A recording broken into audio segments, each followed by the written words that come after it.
Okay, everyone, I think we have got that all figured out. Thank you guys for joining. My name is Xenia Liederman. I am a new AmeriCorps serving with UC Veg and Blue Zones Project. And today we are hosting our virtual cultural fair in honor of Martin Luther King Day.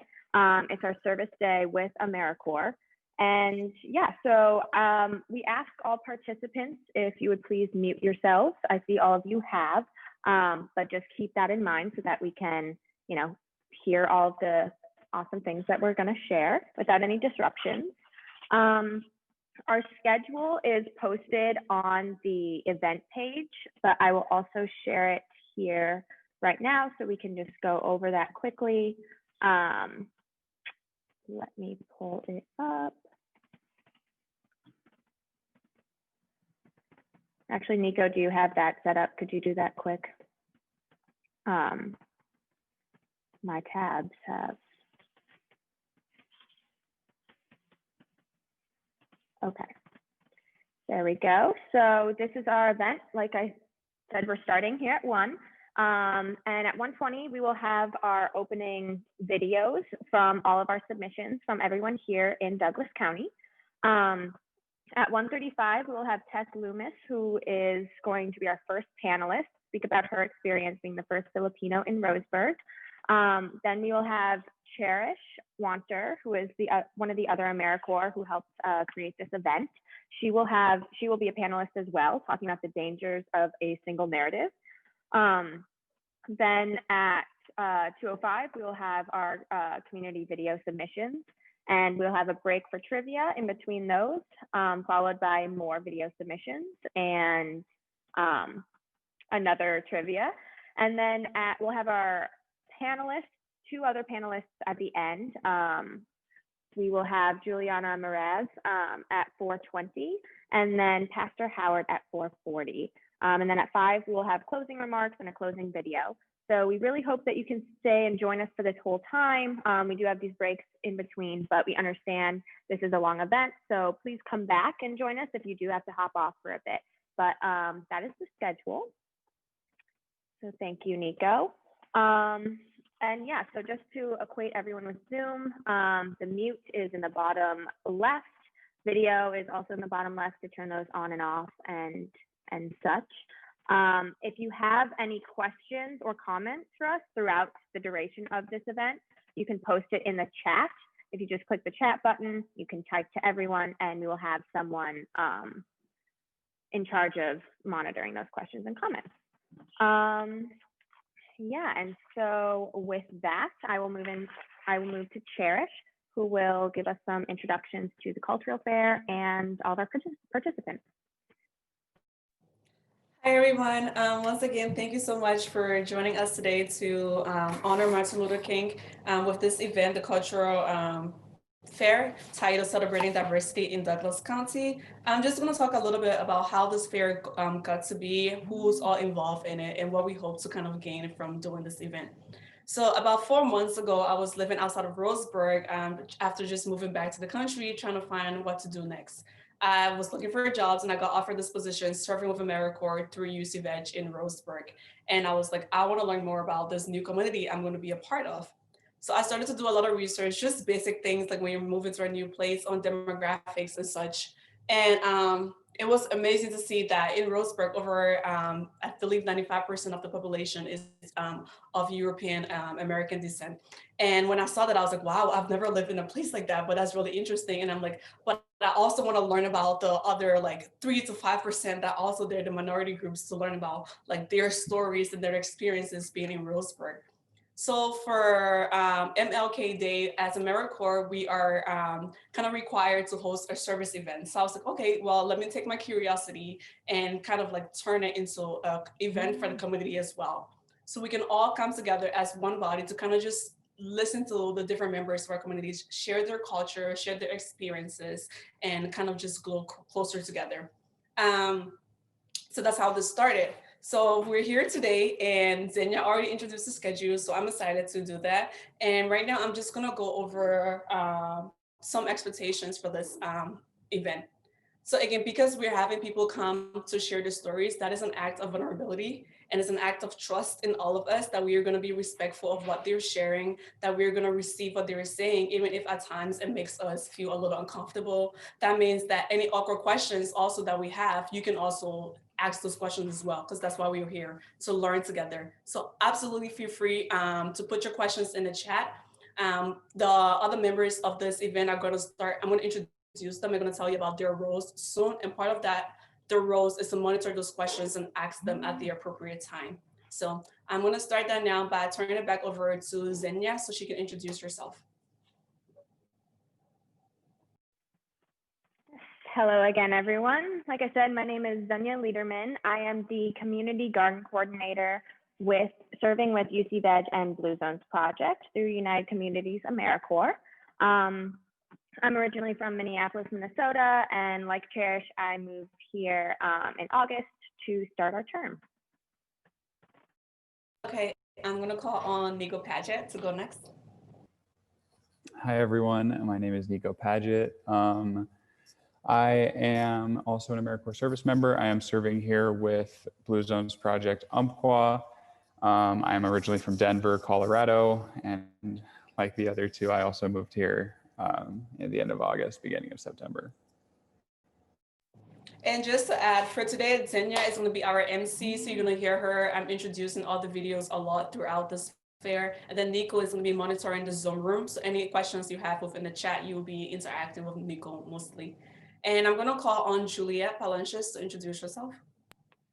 Hey everyone, I'm Juliette Palenches. I am the Engagement Director for Blue Zones Project and the Executive Director of UC Veg, and have the privilege of working with these three awesome AmeriCorps, and very excited to see this event that they've been working so hard on come to fruition today. Thanks for being here.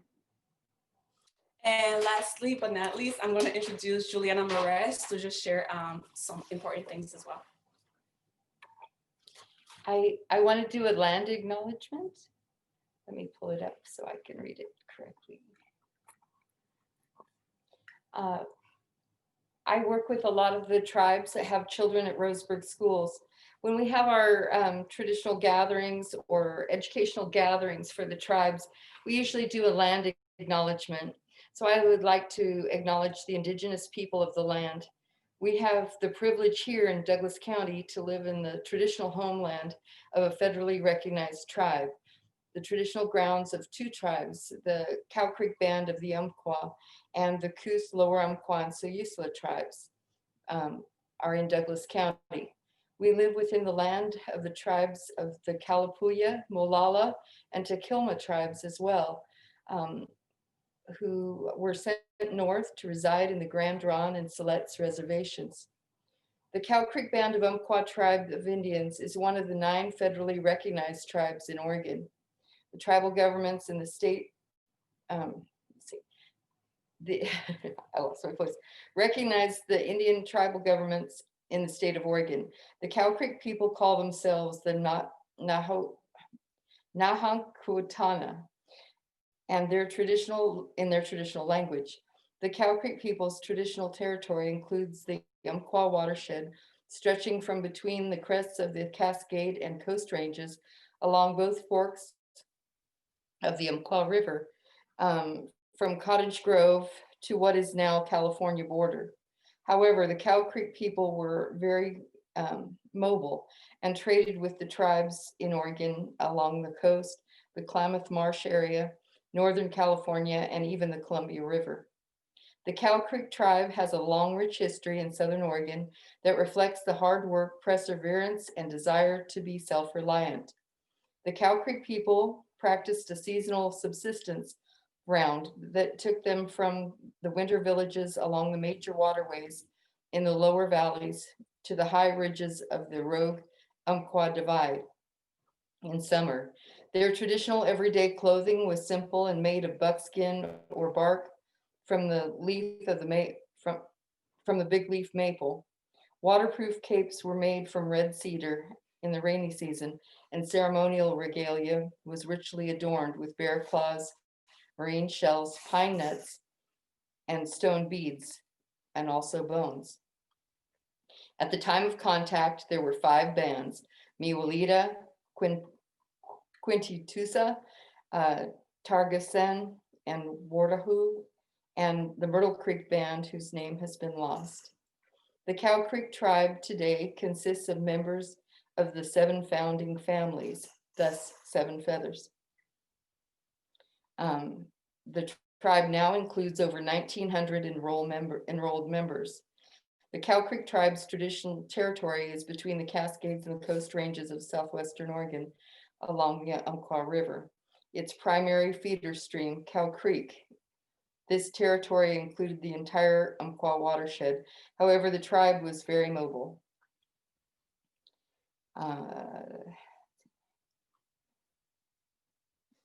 We thank the Cow Creek Nation for their generosity in our community and the privilege of sharing this land. Thank you, Juliana, for sharing a bit about the tribal lands that we're on right now. And I already introduced our AmeriCorps members. So I'm going to talk a little bit about the panelists you're going to hear today. Just a quick introduction before they come back later on to share their stories. I will go into more depth about that. So we have Juliana Merez, who just talked a little bit. We have Pastor Howard, who's going to be speaking towards the end of the event. And we have Tess Lomas, who will also be speaking, and then myself as well. I will start speaking pretty soon. So I look forward to that. And now I'm going to pass it on to Juliet to just start unrolling the event. All right, so we are going to start off with a video from Martin Luther King. I'm going to turn it over to Xenia to tell you a little bit about that video and go ahead and show it, and then I'll be back with you to share a little bit more about how we've invested in this work. Yes, so we are now going to play a video from Time about Martin Luther King Day and Martin Luther King and all that he did, because again, this event is in honor of Martin Luther King Day, which is tomorrow, and our call to service. So I will share that video with all of you right now.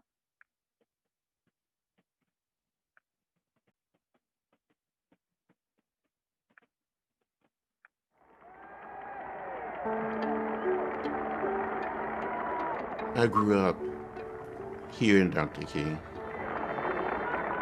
There was something about his voice, maybe about his appeal. Dr. King had collected a lot of social themes and couplets and words and language, and he brought all the best of those years of speaking together in one gloriously magnificent moment. I have a dream. When he spoke that day on the steps of the Lincoln Memorial, he was preaching from his heart, from his soul, from his guts.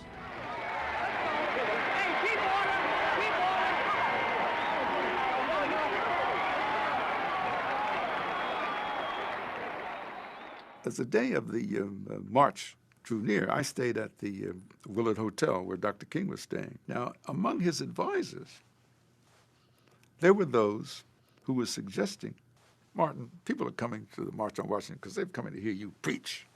And there were others, and they said, no, Dr. King, we have to give a kind of political direction, a treatise of where we are.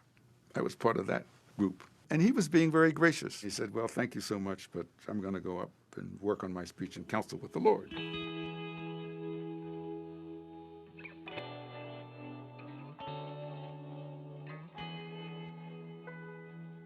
It's the day of the speech. I'm standing on the platform, about 50 feet behind him. I had no credentials, but I kind of crawled up the steps and backed my way in. Everybody was curious as to what this young man's going to say. As you would expect, we'd have a large crowd like that. People had their own mini conversations going on, you know. But when Dr. King got up, it got quiet. I mean, it was like you were at church. He's introduced by A. Philip Randolph in this sonorous voice. I have the pleasure to present to you Dr. Martin Luther King, Jr. I couldn't get to him to wink my eye or to say to him, Mike, come on, you can do it, you can do it. And after a couple of perfunctory introductory sentences, I'm listening to his speech. 50 years ago, I concentrated on his words and what he was saying. And as I'm listening, I see that he is reading.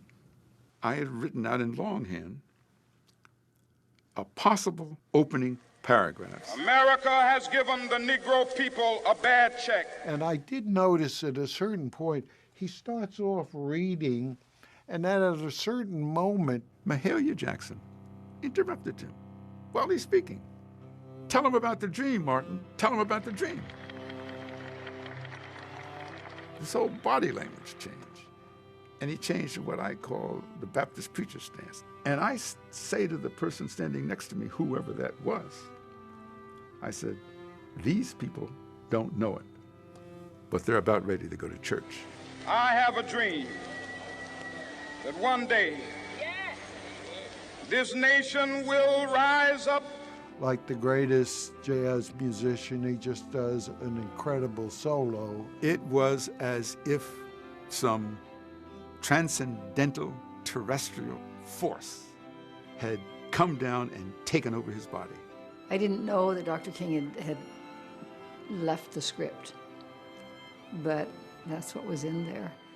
And you stood in wonder as he spoke, as these words came out. My 4 little children will one day live in a nation where they will not be judged by the color of their skin, but by the content of their character. I have a dream today. But in his talking, and my mind wandering back to what I had been through, and when he started talking about his children, you know, I felt like, wow, he's talking about me. You know, at bottom, Dr. King is a musician. And if he was reciting a telephone book, the rhythms and transition to phrasing, you know, would bring you to an emotional acceptance. And once in Southwest Georgia, he heard people singing a song about over my head, I can see freedom in the air. And they think all of that just sort of came together. With this faith, we will be able to transform the jangling discords of our nation. We live in realities lots of times, and somebody talks about a dream, it gives a certain image, but the image that he gave was a future, and it wasn't beyond our reality to think that certain things could happen. We were looking for leadership, and he was offering it. The I Have a Dream speech was a summons, a call to the collective conscience of America. That we can be better than this. Free at last, free at last. Thank God Almighty, we are free at last.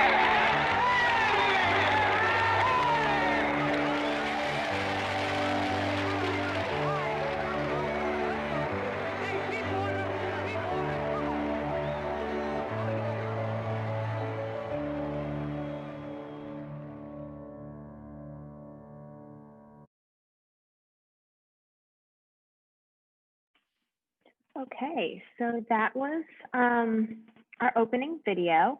I am going to pass it over to Juliet to talk a little bit more about our next video that we're going to show, and then we'll get into our panelists.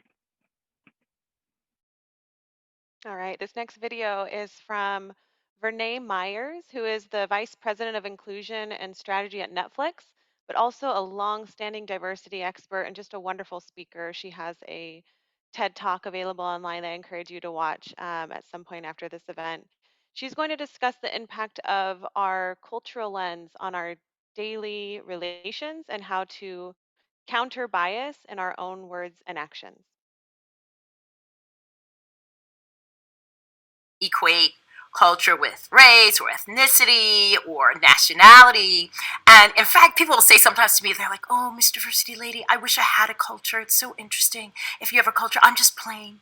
And I'm just like, newsflash, everybody. We all have a culture. In other words, we've all been taught something about what's important and what's valuable and how to act and how to think about money and what are the most important ways to connect.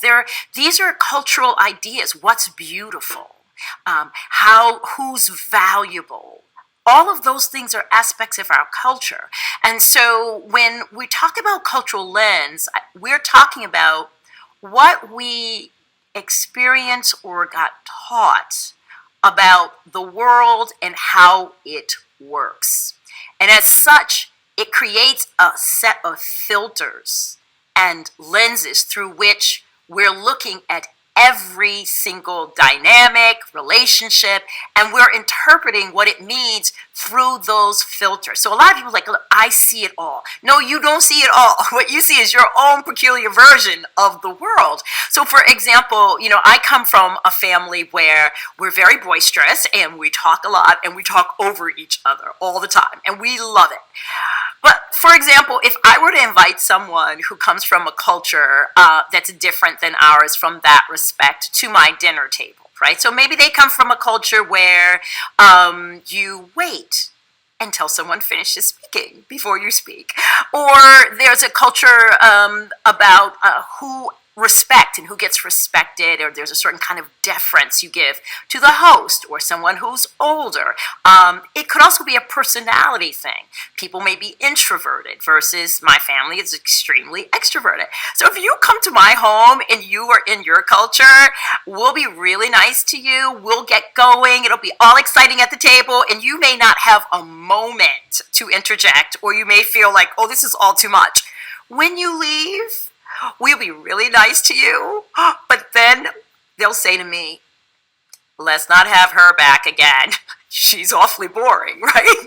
And so there's not just the dynamic, it's the interpretation of who a person is. In other words, they don't recognize that our culture is sort of making it hard for a person of another culture to be within that dynamic in their full selves. And what's worse than that is that they sort of have a judgment about it. So if you're going to say the right thing or know the right thing to say, it's going to be essential that you account for your own cultural lens. And I see this also in the workplace, where someone might be quieter or they may have a different culture and they're sitting around the table, and so they're not interjecting, and the person who's running that meeting is going, I don't know if they have a thought in their head. They don't seem to speak up. I'm not sure they can handle the room. I'm not sure they exude confidence. But that person's idea of exuding confidence is shaped by their world view of what confidence looks like. So in other words, person could be very confident, but they're not going to demonstrate it the way you do. And so one of the most important things is take a look at your lens and how you have had that shaped and by whom. And then also you've got to be more empathetic. So like, what is it like to be someone who's from a different culture and having a different set of values in this particular environment? And then we have this thing now called the Platinum Rule. And the Platinum Rule is very different than the Golden Rule. The Golden Rule says treat people the way you want to be treated. But the Platinum Rule says treat people the way they want to be treated. And that can be very different. And it requires us to pay attention, to ask questions, to be much more curious, and to actually think about not only our own lens, but the lens of others. I think while we transition to the next part of today's schedule, I'm going to just share a little bit about the team and how we've invested in this work, a little bit about what we're doing beyond just this event today. So a little bit from myself, I guess. Well, I've always felt an urgency and prioritization for this work and strive to bring authentic inclusivity to both of the organizations, Blue Zones Project and UC Veg.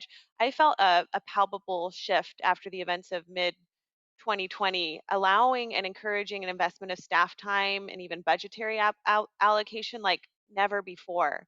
But still prior to that, our team was one of the first in Blue Zones projects across communities around North America to contract with a local anti-oppression trainer to educate our team. We invited other Blue Zones project teams from around the state to attend.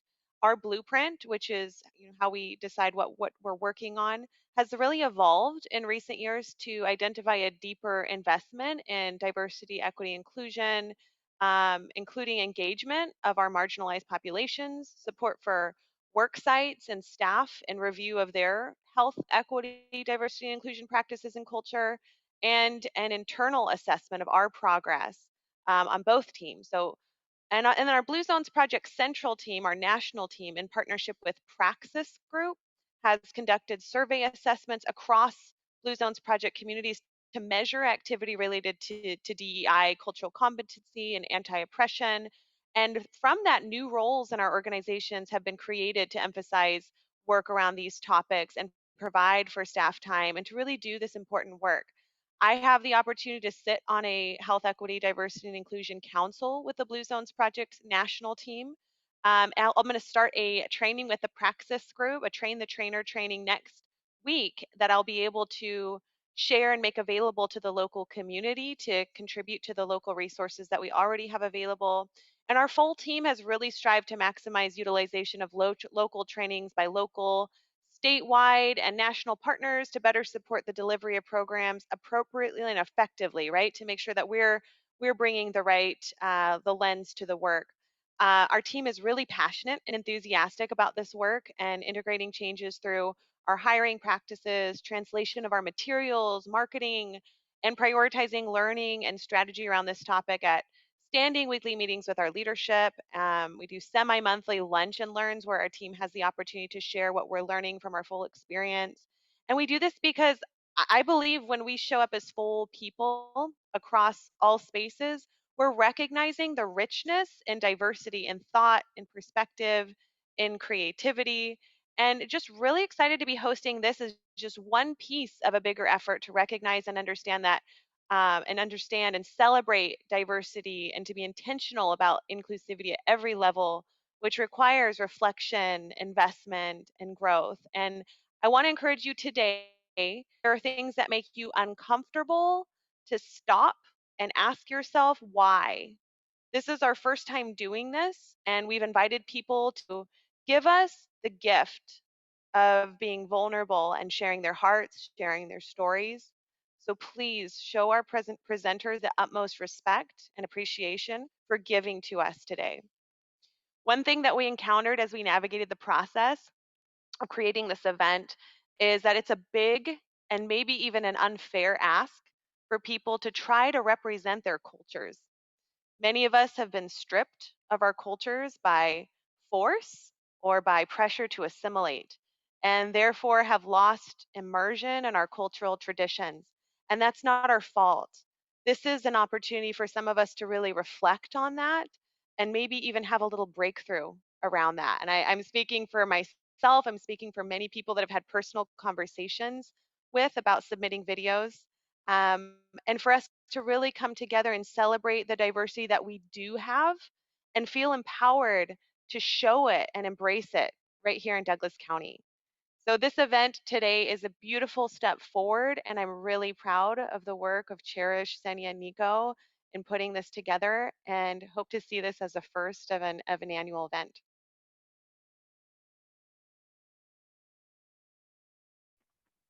All right, thank you for that. So now we are going to get started with our panelists. So I'm going to pass things over to Cherish, and she will get that started. Okay, thank you, Xenia. I'm going to be starting now just sharing my experience a little bit. Today, I'm going to be talking about the danger of a single narrative. Let me just pull up my notes. So just a little background. I'm West African. My family comes from the country of Liberia.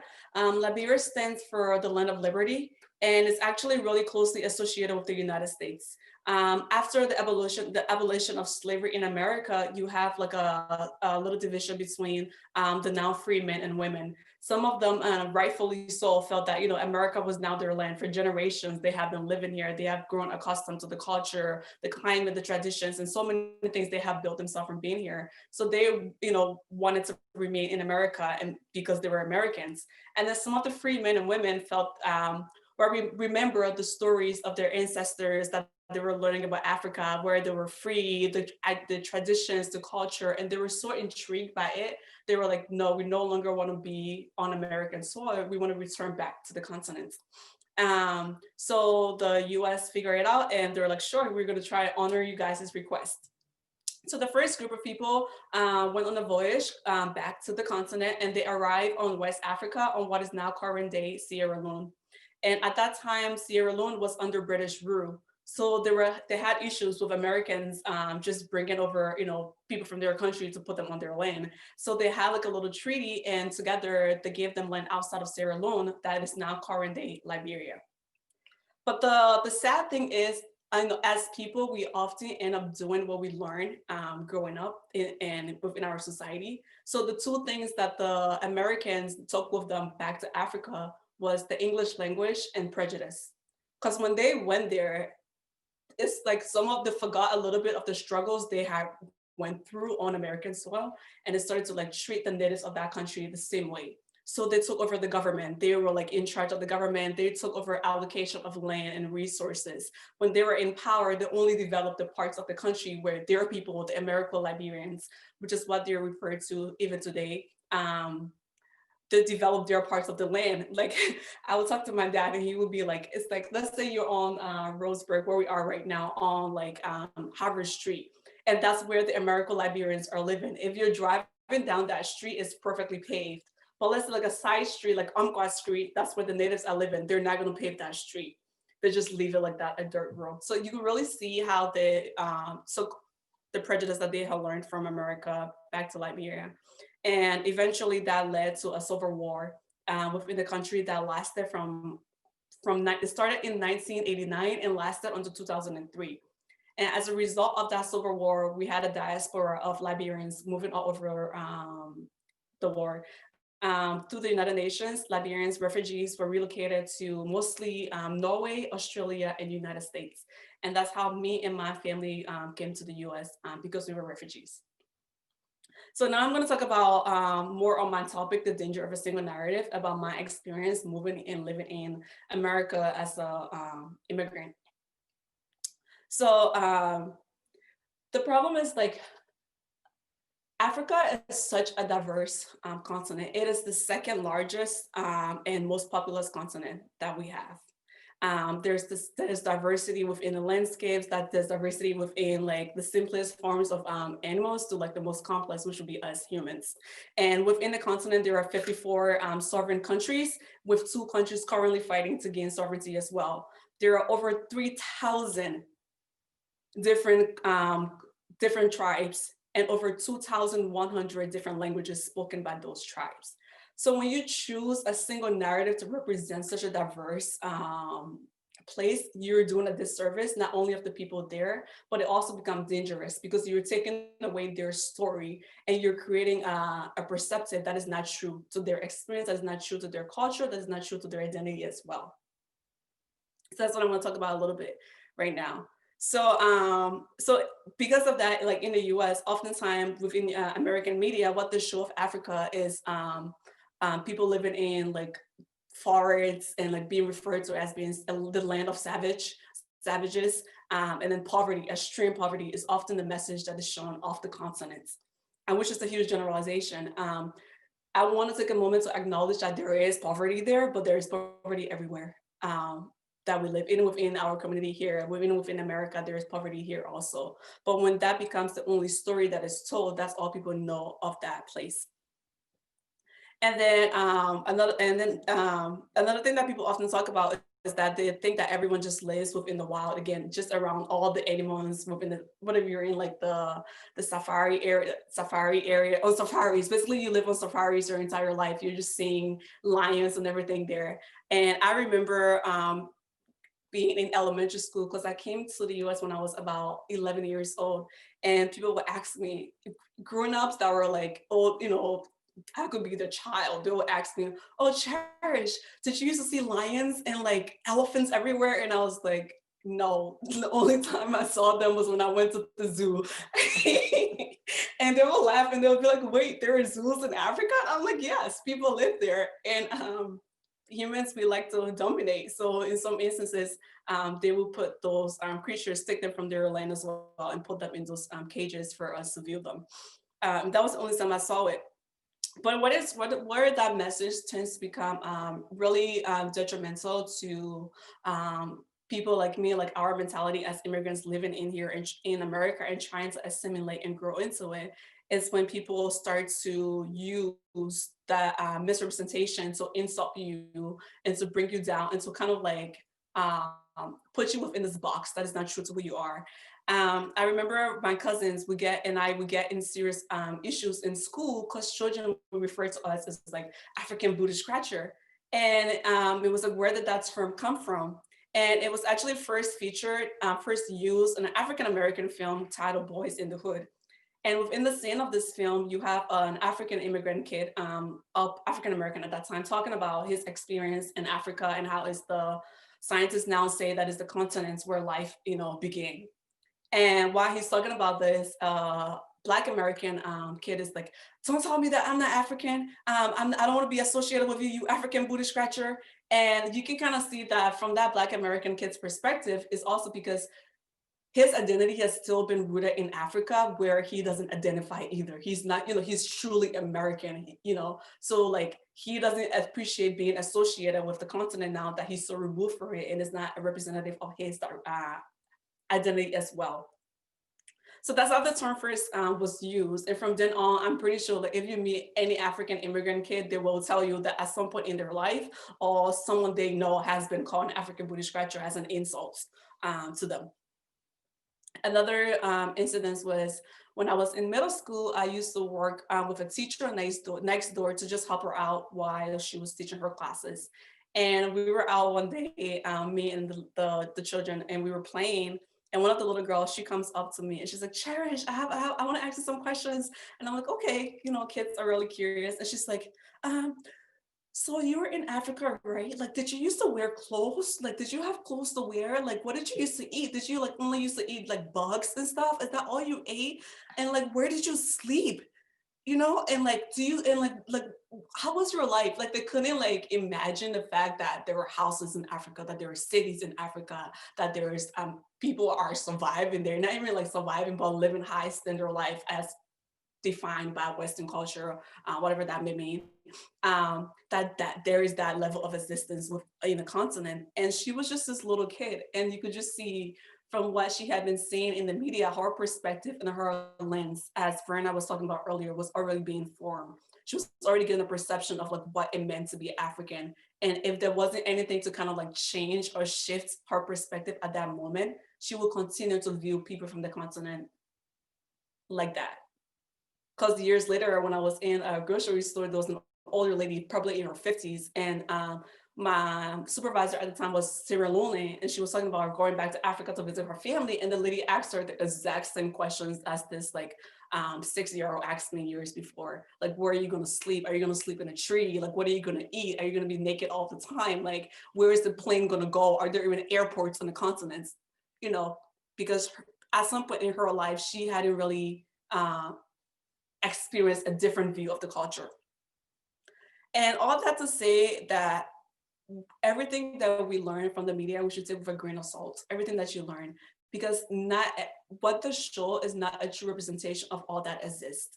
If you're curious about your culture, do your own research and learn about that culture. Read books written by people from within that culture. Watch movies from people within that culture, and to learn more about it. And also, like, when you're referring to people, like, I tend to think about, I don't be like, oh, I want to learn about those people because they're different people. I'd say I want to learn about those people and their different culture. By even making that little shift in terminology, you're already changing your perspective, because you're not saying that the people are different. You were saying that the practices and the cultures and the traditions is different. Because at the end of the day, we're all just one people. It's just based on our environment, we are doing things differently and such. So that's all I have to say for now. So just be curious. And I think everyone that is here right now is curious and wanting to know the life of others here. So maintain that curiosity, go beyond this, and enjoy.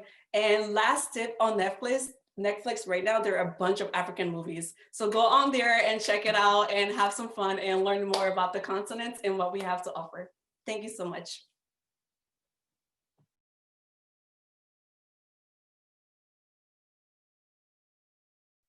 Yes, any questions, feel free to ask them right now and I will do my best to answer you. Don't be shy, this is why we're here. No question is a weird or awkward question. Cherish, I would love to know if you have a specific movie recommendation on Netflix. Oh, that's hard. I don't really have Netflix. But a really good one is The Wedding Party. It's just that's a really fun one. And that's the one I can remember right now, but there's a huge selection that you can start watching. Thank you. Any other questions?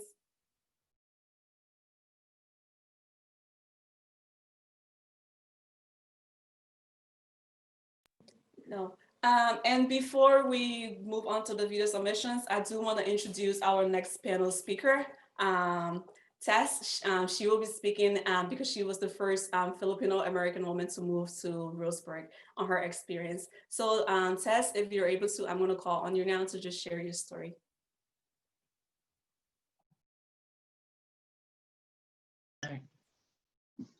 Start. Hi.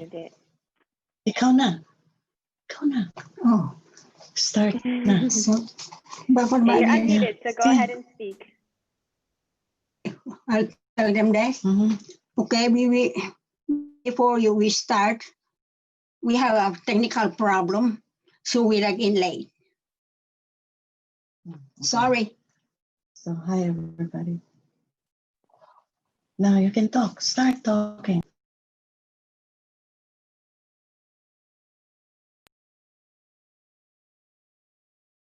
Oh, I see.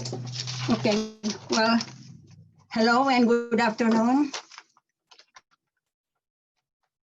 Before I came to America, we lived in a Navy housing in Subic. Most of my neighbors were American families and few Filipinos. And my next door neighbor was one of them. She shared some of her experiences the first time she came to America. And so some of them were sunny, and it just kind of prepared me what's like to be in America, to come to America, because in the Navy housing, it's just like living in America, in a very small community. So I dealt with American people and some Filipino people. So when I came to America and we landed we went to San Diego, the first place, and I was not so overwhelmed because I was exposed to that kind of a neighborhood. And so my first priority when I arrived in San Diego was to learn to drive, because my husband's ship was out all the time. And I had a 7 months old and a 3-year-old girl boy. So I had to be able to function, be able to go to the store, to the doctor, whatever it was that I needed to do. So I had to study hard to get a license. And I had neighbors and they were very helpful. There was one Filipina lady down the street, and she helped me for a while. And months later, I had my driver's license. And so that gave me a lot of freedom, good feeling, and independence. So when my husband came back, because he was always out, at one time he was gone for 1 week, 2 weeks, the best, I think the longest was 6 weeks. And so what do I do if I didn't have a driver's license?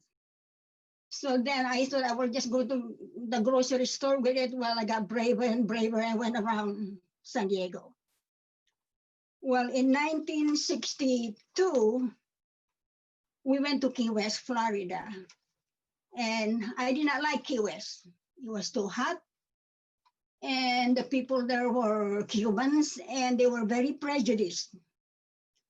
But I stuck around with my friends that were living in the Navy housing. So I felt okay. So the highlight of my stay in Key West was my third child was born in Key West. And the best part, in my opinion, my feeling was that I saw President Kennedy in person. And I really enjoyed that, and I'm so proud. And only a year later, he got assassinated. And so in 1963, we were transferred to Rhode Island. So we went to Rhode Island, and I like Rhode Island, actually. I had a lot of, we lived in a military housing, so we had a lot of friends, and we had a nice Filipino community.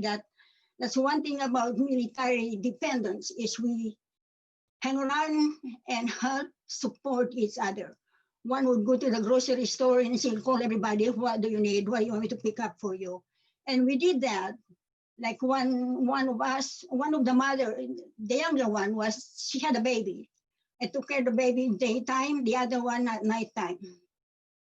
And so it really worked well. And the best part of Rhode Island was that I took my citizenship. I became a citizen, a United States citizen in the state of Rhode Island. And it does have a special place in my heart. I will always cherish that. And in 1965, that was in 1965, by the way. And so shortly after, we got transferred back to the Philippines. And this time it was in Sangley Point, just outside Manila. And it felt good to go home to see the families. And this time I didn't want to take the ship anymore, because when we came here, we came by ship. It took us 21 days. It was too long to go back. So we flew to the Philippines. And I enjoyed that because I had my family. My dad stayed with us for a while. And it was a freedom of going anywhere, anytime.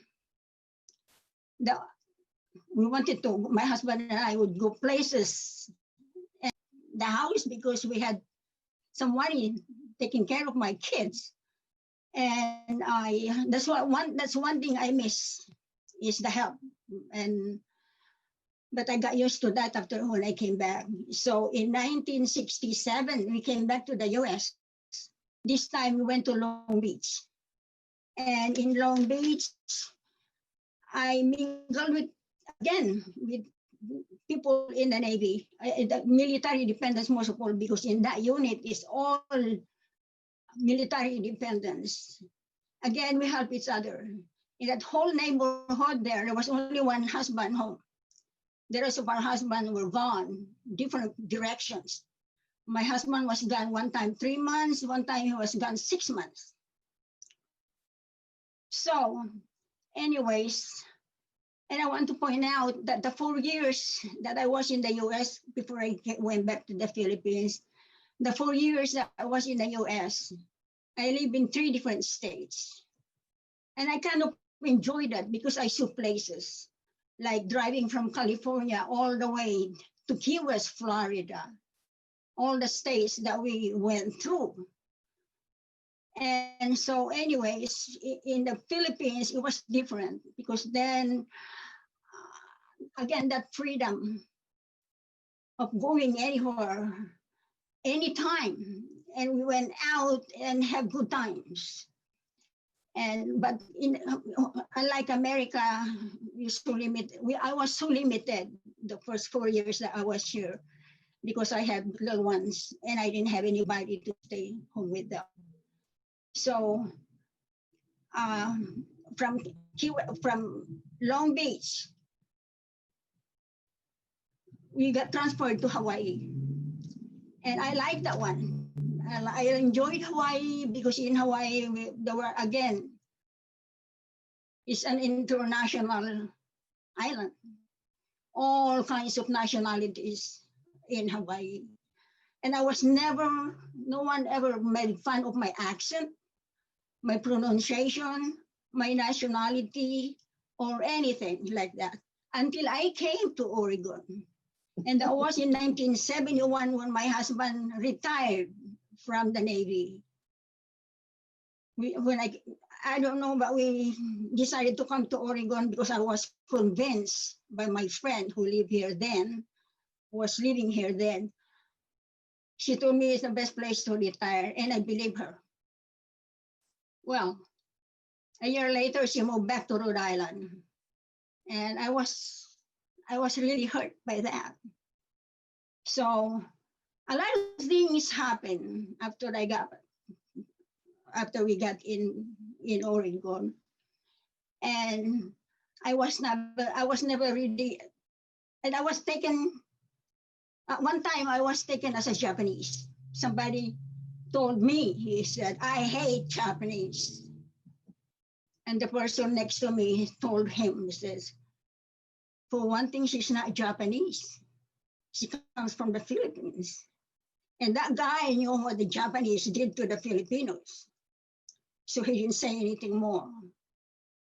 And then at one time, this guy that I was working with, of course, they all knew he was comfortable enough to tease me. And I said something, and he laughed. And I asked him why he laughed at me. And he told me it's the way I pronounce the word. So I said, "You know what? You're jealous because I speak your language, you don't speak mine. So by the way, how do you pronounce the word?" So he did. And so, and he told me later that I was just a good sport because I did not get mad at him. It's just that I appreciated later on that he had the patience to show me the proper pronunciation of the word. So, and then another time, I had problem with my TV. Something was going on wrong. So I called the TV station, and he told me to call the other city. And so I explained to this guy what my problem was. And he said in the background, "I need an interpreter." And I said, "Oh, gee." And here comes the other guy. This other guy came. "I told you the same thing." He understood everything I said. So that told me that some people just don't take the time to listen properly, because I have run into other people with accents from different countries. And when I really stand there, I just kind of listen, give my attention to that person, then I can understand what they're saying. Because when we were in Hawaii, I met people there, or everywhere else that I went, there were people from the South, from Texas, from New York. They didn't all sound the same. So I didn't feel like I was any different from them.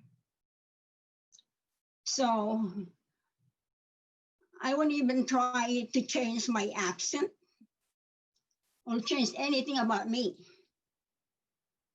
because even I'm an American citizen, I'm still a Filipino at heart. And I will always be proud to be a Filipino. And I thank you for listening. Okay? Thank you so much for that. Oh, go ahead. Sorry, Xenia, I interrupted you, but that was so beautiful and heartfelt, and it definitely touched me in a lot of ways as well, and relates to my story. So thank you so much for sharing. Thank you so much. You're welcome. You're welcome. You're welcome. So yeah, if there are any questions right now is the time to ask them. I see one in the chat. It says, when you feel separated from your culture, what are some things that you do to reconnect? I didn't understand. What do you do to connect with your culture if you feel separated from them? Like connecting to Filipino culture, what do you do? What do I do to do that? Well, I just go to Eugene, and I have problem hearing, so maybe I can.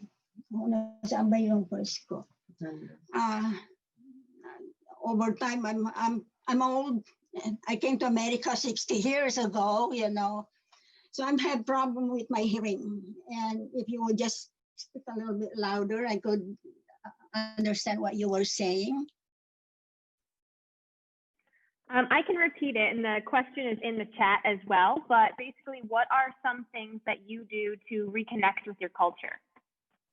Oh, I call the country very often, and I call my family in the Philippines, and I call friends from out of state, and we had at one time we had a Filipino American Association here. And so I was very involved in that one there. So I still keep my connection with Filipinos here because we have several. When I first arrived here, there was just the three of us Filipino girls.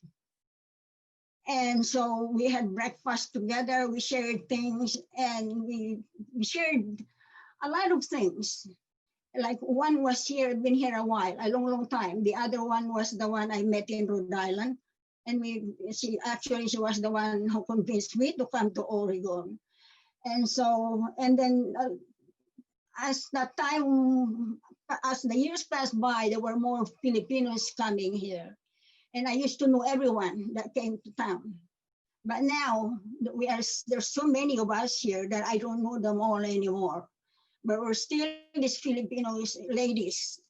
And then there are other towns we go socialize with them. We go spend Christmas parties with them. Or we have group dancing. And at one time we had our Filipino American Association here, and Cynthia coordinated things, and we have a dancing group. And I made all their outfits. Bingo. And so we have a lot of activities going on in here. Only recently, now that we have so many of us, they want their own way because they're younger. So they want their own ways, they want their own things. But we stay in touch. We stay in touch. I don't have any problem. I mean, I'm a very sociable person. I can mingle with anyone.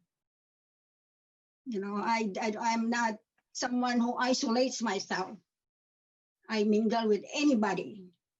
I mean, you know, I have all kinds of friends here in Oregon, and I get along with them well. I go to church, I meet a lot of people in church, I meet people at the Y or wherever, you know. And I've been here for 40-something years.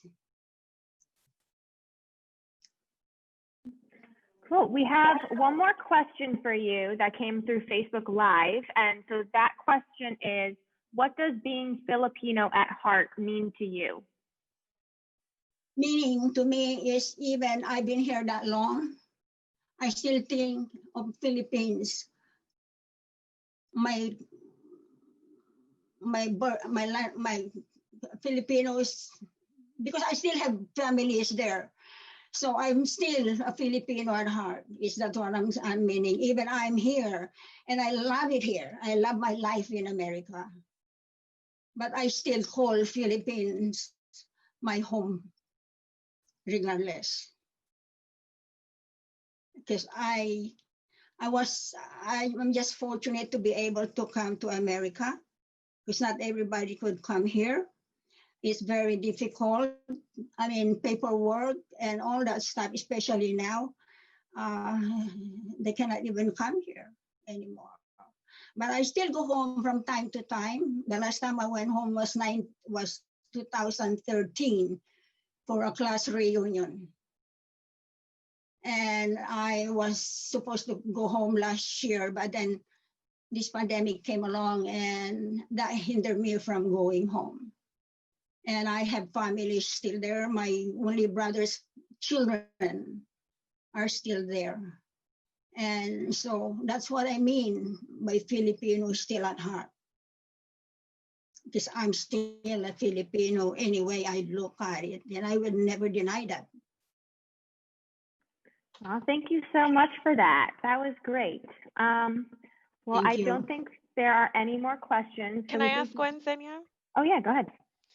Tess, when I heard your story, it reminded me a lot of my mother.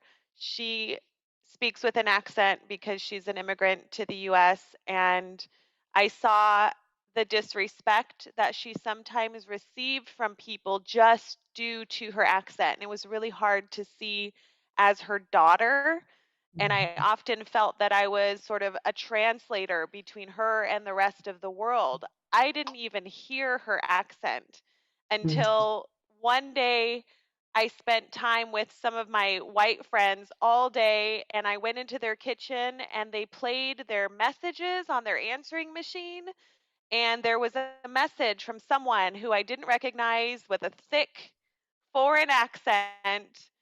And at some point they said, "You don't know who that is? That's your mom." And it was so shocking to me because after, sort of assimilating to the white American accent all day, I lost touch with my mom's voice, and until my brain put it together.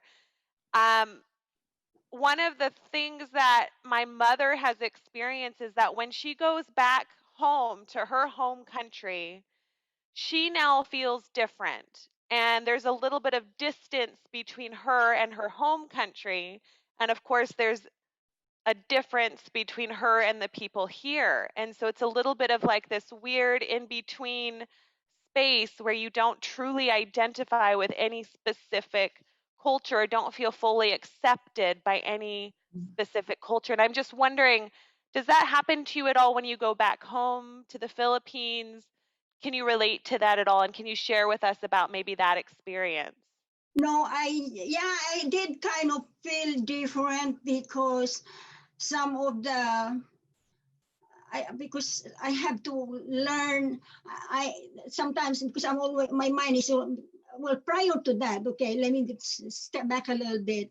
Before I came to America, I could read and write and speak English because I was lucky enough to go to school and have an education. So that's why I easily mingled with the American people, English-speaking people. Plus my children always speak English. So when I go home, I feel at home. I didn't feel in a way, I feel different because things are different. They're no longer the way it was. Because especially in my hometown, when I left there was no electricity. There was no running water. But when I went back the first time, the second, maybe the third time, they then had electricity. They had TV, they had running water, and people, the last time that I noticed was that people were not walking around anymore. They're riding motorcycles. At the time I went to school, from first grade to through high school, I walked to school every day. There were no cars, there were nothing like that. That's how remote where I came from. And when I went back, it's different. People are not walking around anymore. They don't congregate anymore and share whatever it is because now they have TV to occupy them at home. And so that kind of thing that I miss the way it was when I left. And people there, the last time especially, no one knew me except my cousins, because the people that I went to school with they were gone or they had relocated. So I did feel kind of strange in a way, because I look around and I didn't even recognize the place anymore. And I miss the people that I knew. And there were times when I have to think as in my language, because I'm always speaking English here. And then to come get there and they're speaking the language, I know what they're talking about, but then for me to back, I have to kind of think a little bit so I can say it right. I don't want them to think that I'm being, because I came from America, I'm being kind of that, and I didn't want that. you know. And some people shied away from me. The people who are still there shied away from me because they thought that they thought that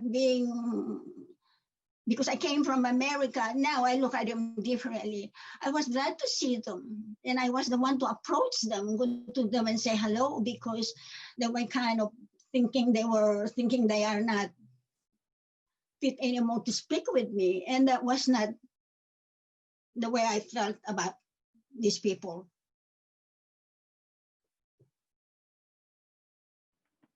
Thank you so much for sharing that. That was very impactful. We had a lot of good responses and reactions to that. And we really thank you for being here. We are going to move on to playing our video submissions now. So thank you so much. And we will have more panelists at the end. And again, if you have any questions throughout, feel free to enter those in, and we will get those to the people who can answer them for you. So now we are going to start with our first video submissions. And so our first one is from Khaleesi Bosa and her sisters, and they are from Fiji. So we will play that.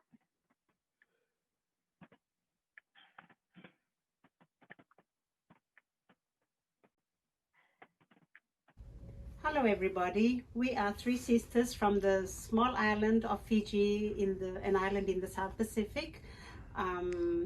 Fiji comprises of multicultural and multi-ethnic groups, and the majority of the ethnic groups are Fijian, which is a native, and that's me, and my two sisters here are Indo-Fijian. And we would greet you in our own language in hello by saying Bula, and my two sisters in their language by saying Namaste. Namaste. And Fiji, with the majority of the cultures and the ethnics being Fijian and Indian, and community is one of the big thing in our country, and working together as a community, and our belief that's our stronghold. Everybody does everything together. Fijian eating with the Indians eating with the Fijians, and it's always a big thing. And this big thing in Fiji that's always called Fiji time. Everything is late. Even the driver would stop to say hello to the people passing the road, would stop to help. And that's just our nature, our culture in the Pacific. You'll be greeted when you get off the plane by a big smile and a big bula. And that's just, everybody's so relaxed. You relax, everything is late because it's so relaxing. No one is rushing to do anything. And that's how we are here. And that, like our cultures back home is how we are living here in America. We always do things together. We are always eating together. We share whatever little thing we have together. We are always, your family outside of Fiji is always reflected in how you are back home. It's always your big family outside. And that's how we are. A big wedding is everybody's wedding. A big birthday is everybody's birthday. The religious festival is everybody's festival. And it's just the way we are back home. Fiji, there's a saying that goes, Fiji, the way the world should be, because it's so relaxing, it's happy smile, and everybody helps each other, population-wise, it's not too many, work-wise, we don't have enough jobs for people to get money, but people still survive, and they go around with a happy smile on their face. And that's how we are still here in America, and my two sisters can explain a little bit about their culture and their way of life, and how they ended up in Fiji. All right, a little bit brief history about how we Indians ended up in Fiji. So we originate from India. My forefathers, my great-grandparents were from India. So years back when Fiji was under the Great Britain rule, India was under the Great Britain rule as well. And they needed people to work on the sugarcane farms. And that's how my great-grandparents from India came to Fiji to work on the sugarcane farms, because they were living under the poverty line in India as well. So when their working permits expired, they had a choice to go back to India or either stay in Fiji, and they decided to stay back. And that's how the generations followed. The major language spoken in Fiji, other than English, is Fijian, which is the native language, and Hindi. Now the Hindi is a little bit different from the actual Hindi spoken in India, because we try to make things easier for us. Yeah. But they still can understand how Hindi in India is spoken. They still understand it. It's simply, it's just not like the way the real actual, but it's a Hindi language in its own way, and it's used. It's studied in vernacular in school also. Yeah. And you can also see how we are sitting on the floor with, this is our traditional, how we would sit back home, like as in a rug here. This is our traditional, we call it a mat, and it's made out of pandana leaf. And on weddings, we would present this as a gift. On funeral, we would present this as a kind of traditional. It's our traditional, and every home, every Indian home, every Fijian home would have this for people to sit on the floor. And what we are wearing is like, this is what, and my two sisters here, what they would wear to a wedding as a dress wear on a function. And this is what a Fijian woman, but you know, like now the society is changing with modernization, and every person back home would wear this. It's called a sulu and a chamba. It's like a dress with a sarong, and like for older woman, they would wear like a longer dress.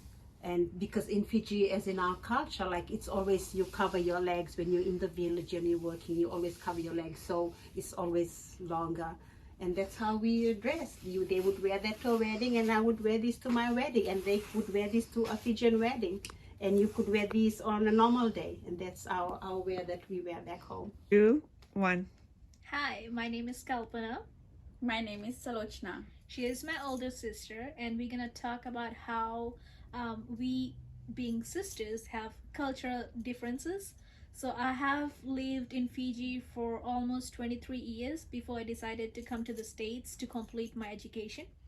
So I can relate more to the traditions and cultures of Fiji, and I'm more close to it than compared to my sister, who has been living in the States for almost 27 years. And I will let her speak to share her experiences with you guys. Okay, so my story begins. I was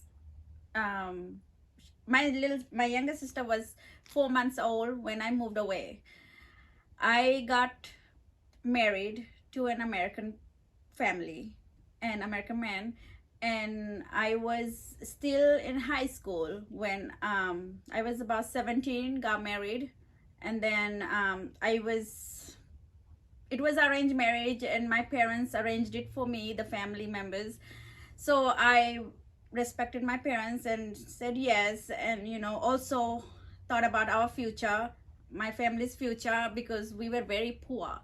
My dad was very poor. He was just a fisherman, and that was his business, and he raised 6 of us, six siblings. So so I figured, you know, if I move away, I can make better for my family, and that's what I did. So I said yes, and my American family came to Fiji, and we had an arranged marriage, and I have to wait back in Fiji for 6 months to get my visa to come to America. So my American family helped me to get my visa and stuff, and then my youngest sister was 4 months old when I came to America, and when I moved away from Fiji, I was missing my family, because you know, that was a big move for me. I don't have no family in America, so, and it was different culture, and he's American and I'm Indian, so it was a big difference. So I first year I was homesick, like, you know, calling my parents and just missing everybody, and it was really hard. Then I finally settled down, got comfortable, got a job. My first job was McDonald's. Got a job because, you know, I was new to the country, trying to adjust my life here. And then and it was just, you know, different. And I don't know, it's just took me a while to get adjusted with American way of doing things. And I've been here for 26 years almost now, And my life has changed as I'm more modernized, more American, and so I don't follow my Indian culture as much as my sister here does. So so then I, help my family to come to America too. So now it's like two other sisters are here, my dad is here, and then I have a sister in Fiji and her husband and her son, and that's where we at. And this is my Fijian sister here, and we all, like always hang out like we in Fiji, and we still carry on our tradition, even though I don't follow all the way, but I still love my tradition and I enjoy what we do. Hi, my name is Kalpana Naikar and I'm from Fiji. You can say I'm from the Indo-Fijian origin. The dance I'm going to perform today is Indian classical, usually seen in movies and weddings.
Bula again, this is Khaleesi and I'm going to show you how to get a coconut milk.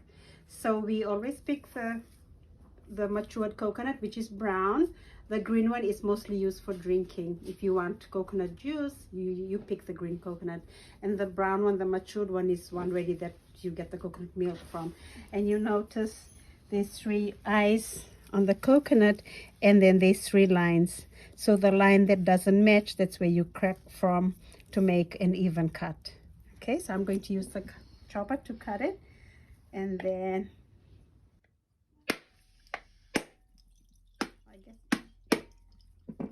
so you can still drink this. See how even it comes out? So you can still drink that juice. It's just not as sweet as the green one. Okay, so I'll show you how to scrape it out of the... So this is what one would use back home. In Fiji, like especially in my culture as a Fijian, as in the food wise, in Fiji, as a Fijian, we use a lot of coconut.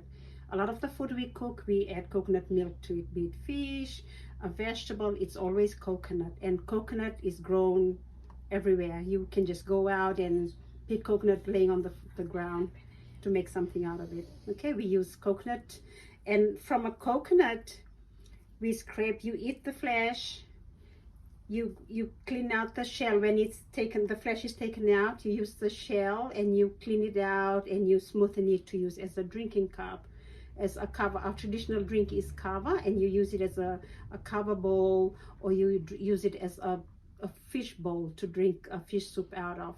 So every part of a coconut tree is used. You use the stem to build, to make furniture. You use the leaves to make baskets and a fan, a house. It's every part of a coconut. So today I'm demonstrating this, and every Fijian home would have a coconut scraper. So this is what it looks like. Okay, see, it goes on the seat, and I'm going to demonstrate to you how to scrape a coconut. So you always scrape from the side first before you go in.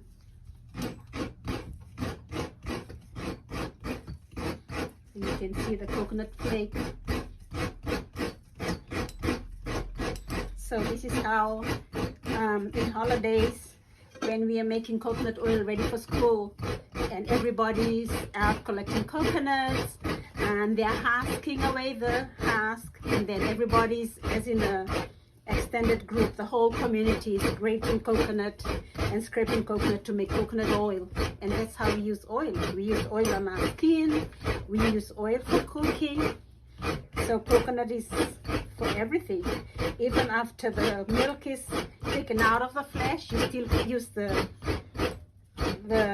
coconut for something else. So it's never wasted.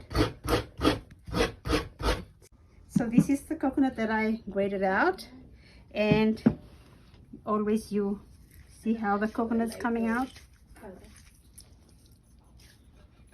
And you can add a little bit of water, so I can use a little bit of this water from the coconut. And you kind of mix around.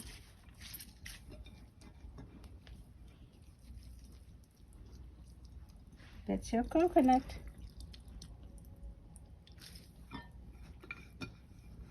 And you can use your hand as your strainer. There goes your coconut milk. So that's the coconut milk. Coconut water. Nothing beats fresh. In my culture, what someone would wear on any occasion, not any occasion, on a wedding, yes, on any occasion, on a wedding, on a birthday, like anything, like when we like wearing a necklace, this is what we would wear. And this is like a garland. So it goes around your neck, and you can add flowers to it for like fragrance. See, it goes like that. And for traditional wear, you put it around your waist like that. And it's just showcasing what we have. And this is a different one. So it's all made out of, this is all from like plants. And this is what we call tapa. This is our fabric, and someone would wear this on a wedding. Sal, can you come over? This is what someone would wear on a wedding. Can you put this over me? This? Yeah. Together. Okay. So this is what someone would wear on a wedding, and this would go over. So this is all hand printed. This is all hand printed. This is from a bark of a tree, and then you use a stick to heat on it to expand, and then it's all hand stenciled. A lot of work, and every Pacific island is known by the design, and this is more like a Fiji design, and that's how it is. And this is more like an Indian design. And a garland on top. So this is what my son just recently got married, and this is what he wore on his wedding. He chose to wear a traditional, and as you can see on the picture, that's what my son wore on his wedding. But he wore a shirt inside. We thought it was appropriate for church. Well, it's come to the end of this project, and we are thankful that we did it because it brought home closer to us in our hearts. And it was almost like we felt we were back in Fiji. And again, to say thank you in my dialect, in my language, I would say Vinaka, and my sisters would say Dhanyavad.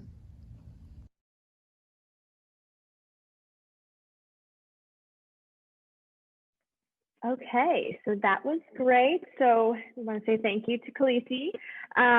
Next, we are having Elena Contreras, and she is an AmeriCorps, and we will show her video as well.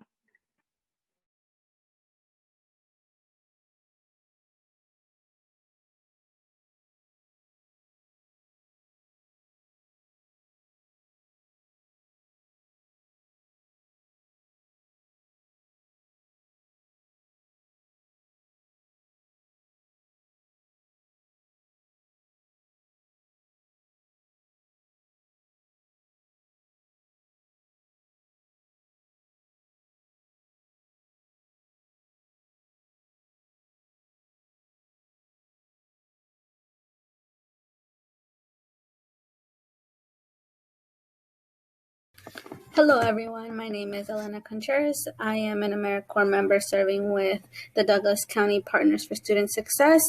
I am here to talk to you a little bit about my Mexican culture. I am from Oaxaca, Mexico, which is a state full of indigenous culture, very vibrant culture. Today I will be specifically talking about this tradition that we typically have from my hometown, which is called La Fiesta del Pueblo. It translates to the party of the town, and typically you will celebrate the saint that your town is named after. So my town is named after Santiago Apóstol, and we typically do this during the week of July 25th. On July 24th, we typically have a calenda. So that's what I'll be showing you today. So let me start off with a video.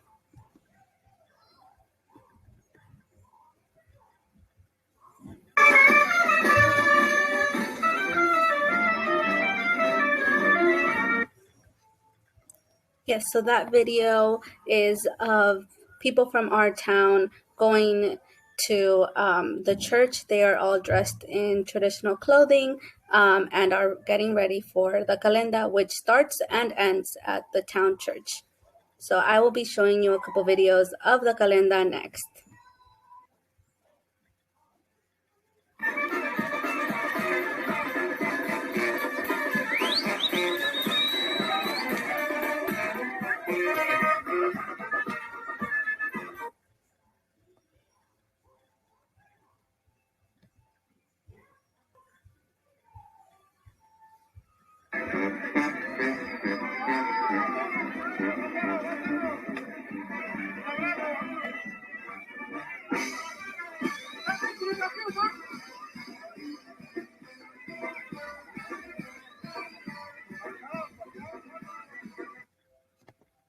So if you were amazed or questioning why there was this large bowl there, so typically after this calenda, we will have a lot of fireworks, and part of it is these pyrotechnics that are built into the canastas that the people, the town members will wear and dance around in celebration. And I'll be showing you some videos of those next.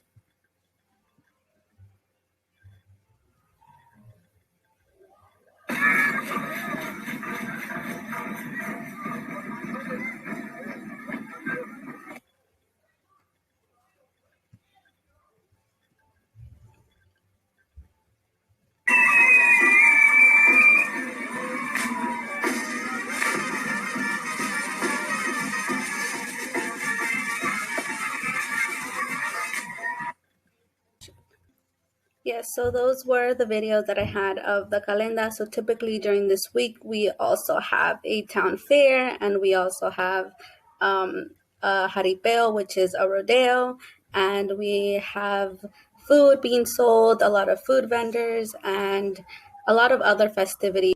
But yeah, that is a little bit about my culture. Yeah, if you have any other questions, feel free to let Nico know, and I can answer any other questions you may have of what I've shown in this video. Thank you. Okay, let me see. Okay, and now we are going to move on to Robin Midori and have her share a song.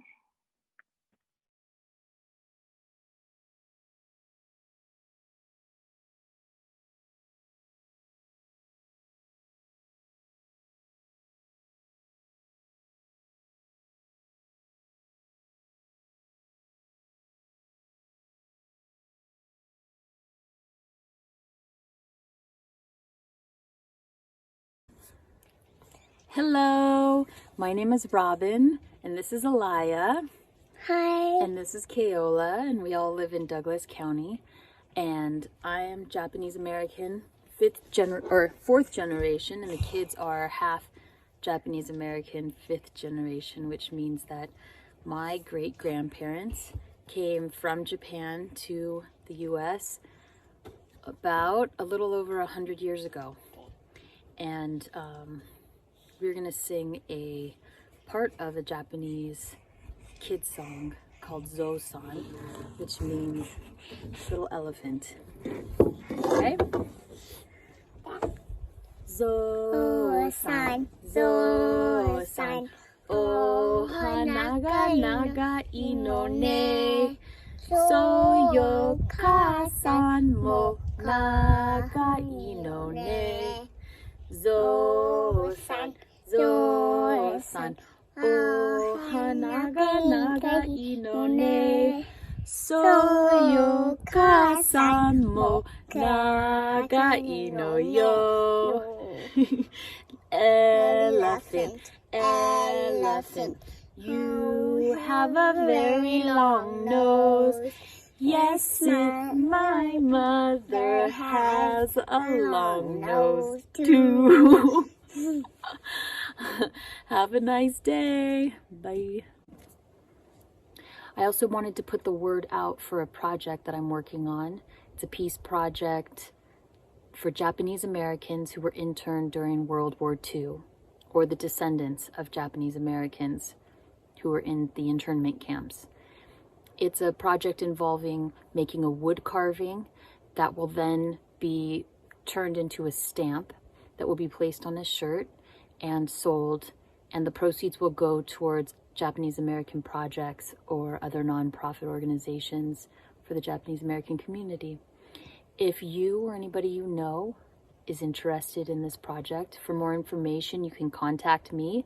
My email address is robinmidori, ROBYNMIDORI @gmail.com. It's right here. robinmidori@gmail.com, and I can send you more information about it. Thank you so much. Have a nice day.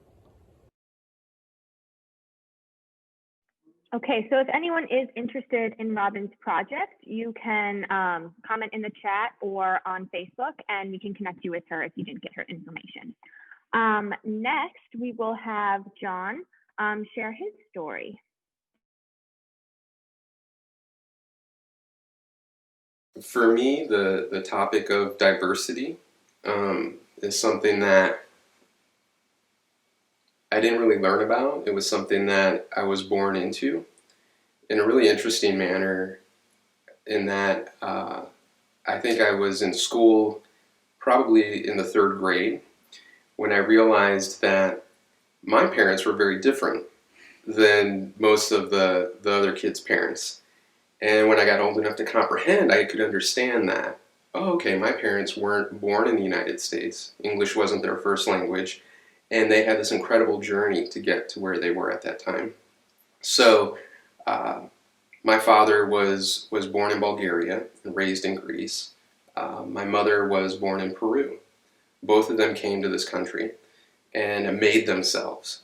In a sense, they had nothing, worked really hard, obtained professional credentials, became successful, had a family, and provided for their kids. And so I grew up privileged in a sense, but having this background of family who overcame a lot of obstacles to acquire what they had.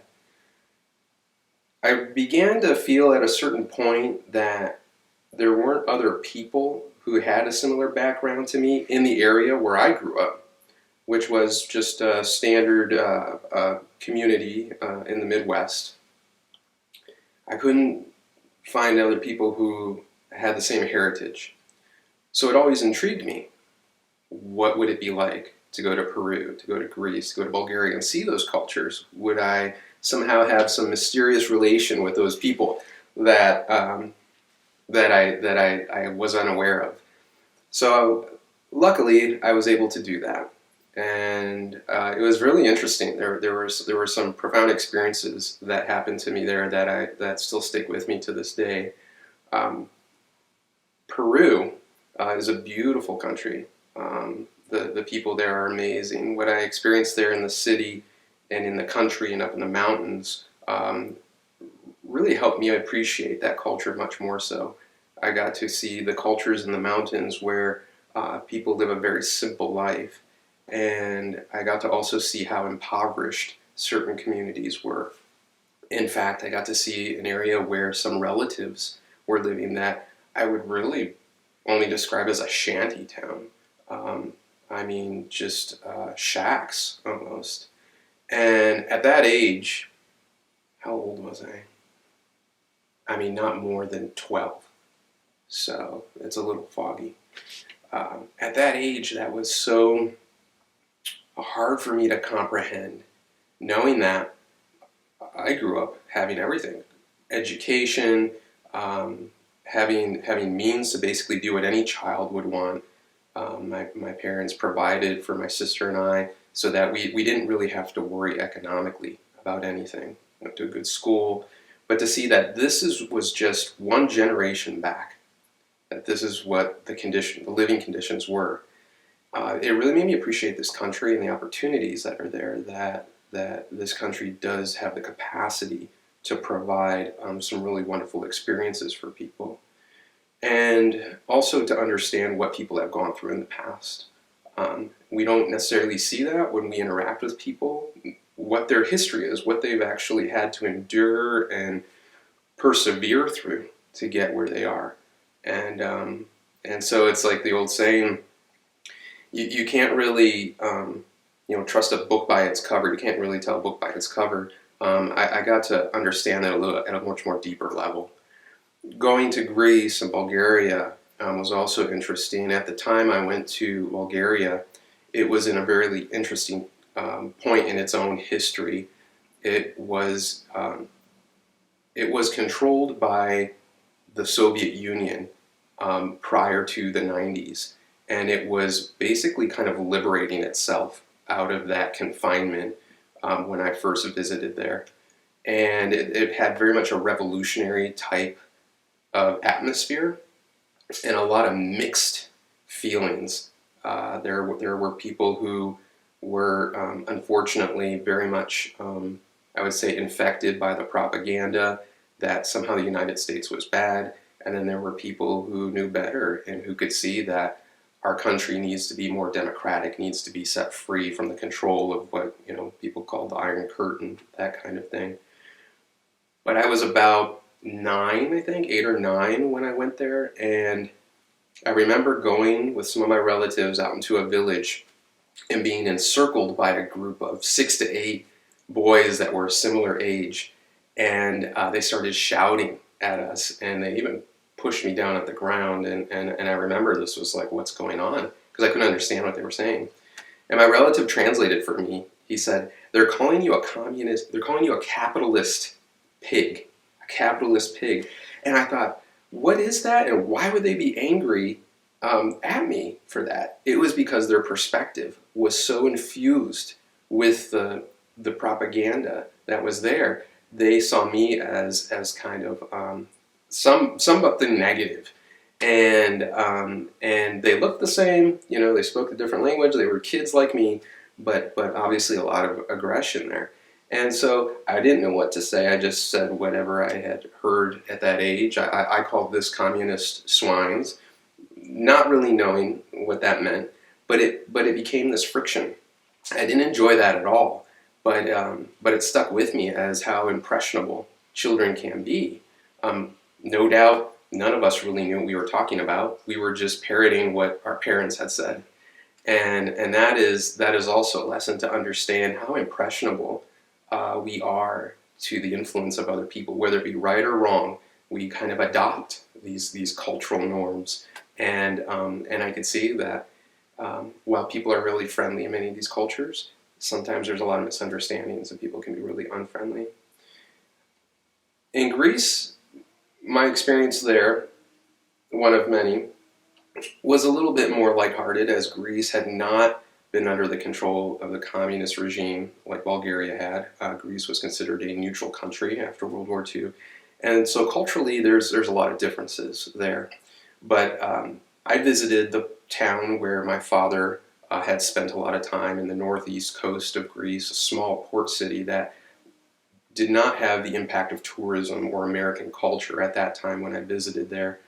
And so it was exciting and interesting and very curious to not see any American or Western products there. Everywhere I went, something was in a different language. There was no fast food. This was pre-internet, pre-technology. So the life there was very simple and very nice. A beautiful port city that just kind of descended into the ocean from the mountains. I noticed that a lot of the young men my age and a little bit older at the time, they all seemed to kind of have a similar look.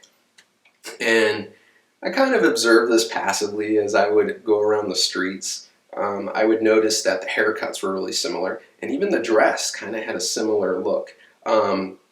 Khaki pants, a belt, a button-up shirt, plaid button-up shirt, kind of tapered cut on the sides with a little bit of sideburns. And anyways, just kind of noticing this, I thought, is this a certain style that's becoming kind of popular in Greece at this time? So it dawned on me what had actually inspired all that. And you have to remember, this is pre-internet, pre-satellite TV, right? So I'm walking along a little boulevard, a commercial boulevard, going up a sidewalk where there's glass storefronts, boutiques, different stores. Kind of a cute area, cobblestoned, and the streets were small, really nice to walk in. And I noticed some of these commercial stores where the clothes are being sold, there's mannequins there. And the mannequins are dressed, and they have this exact same attire. And it was uncanny. I just was like, there's got to be something going on here. A little bit later, I saw televisions, old-style televisions in the windows, and I saw that people were encircled around the television. Like you used to see in the old TV programs, people would look at the store and see the television in the store, and they'd all be watching it for the news or whatever was there. There were people watching this TV that was in this store behind the window. I was like, what are they watching? So I get up and I look in there and I see it's a TV program. And I recognize it. It was reruns of one of the most popular TV shows in the United States. So at the time I was there watching it, that show that I was watching was at least 5 years older. And it was a show called Beverly Hills 90210. You probably don't, you've never seen this, but people who know this show, Beverly Hills 90210, was about basically young high school kids who dressed a certain way. And I realized that all those young men that I was seeing in Greece were mimicking and copying the reruns, the 5-year-old reruns of what the boys in Beverly Hills 90210 were dressed and looking like. And that was the one speck of American culture that they were exposed to. And they grabbed onto it like nothing. And they emulated it. And that I'm sure is not the case now, because with the dawn of technology and the internet, anybody around the world can have access to anything almost instantaneous.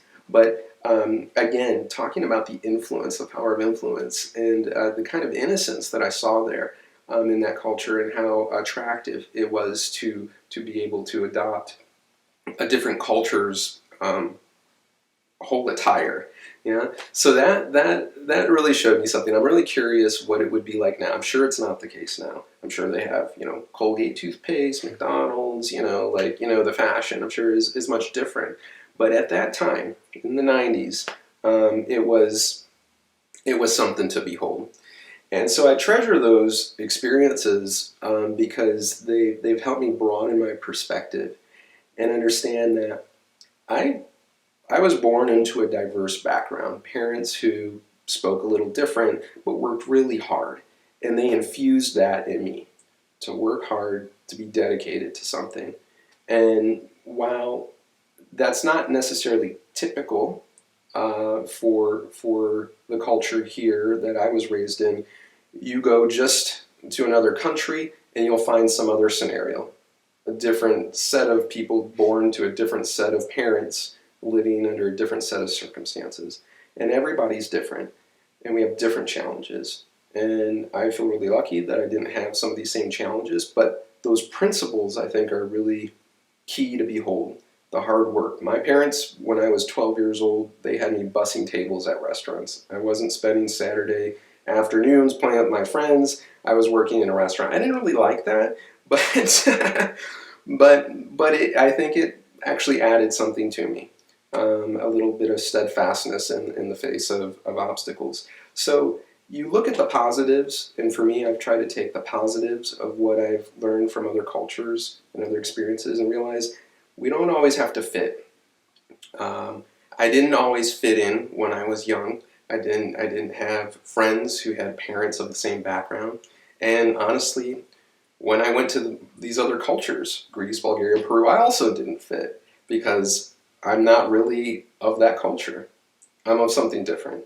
And I think that's one of the beauties of America is that it's based upon the goodwill and spirit that each person has, not necessarily where you were born and where you're from. And I think for me, that is the best way to approach diversity is to learn to love diversity, to learn to embrace diversity in all aspects of life. In that sense, we're being open to what life has to offer. Right. So, thank you all for watching. Now we are going to have a short break and have some trivia with the opportunity to win prizes, as well as you can use this time for a short break or to ask any questions or comments you may have. So now I'm going to pass it over to Nico, who is our trivia master. Yes, I have been given the wonderful title of Trivia Master. So these trivia questions are all fill in the blank. They're all themed around like inventions by minorities, or what we consider minorities in the United States. And if you do get a question right and you put it in the chat, which I can't see because I'm sharing my screen, so somebody else will be monitoring it, but you will get a prize. We have like cookbooks to give away. We have shirts, like measuring cups. There's a whole load of stuff. So there's 10 questions here. We're going to do 5 now and 5 later. You get one of them right in the chat, you win a prize, and you just swing by the Blue Zones office sometime next week to pick it up. So the first question is, or the first fill in the blank is, so the basis for much of machinery in the modern world, including the bicycle, is the crankshaft. This device, which converts rotation into linear movement, was invented by blank, who was born in 1136 in modern day Turkey. I know it's a little bit, it's not something that you would normally know, but I am going to go ahead and say feel free if you do need to Google it and get the answer that way, that's okay. A lot of these I also learned while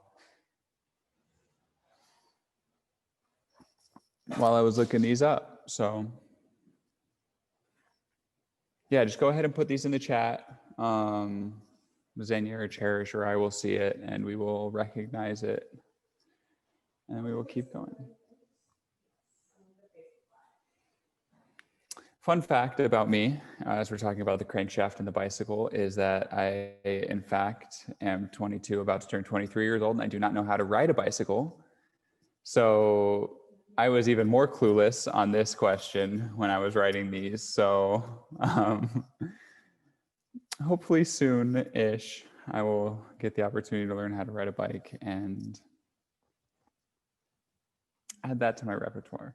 So Malik was pretty quick with an answer there, which I'm not surprised.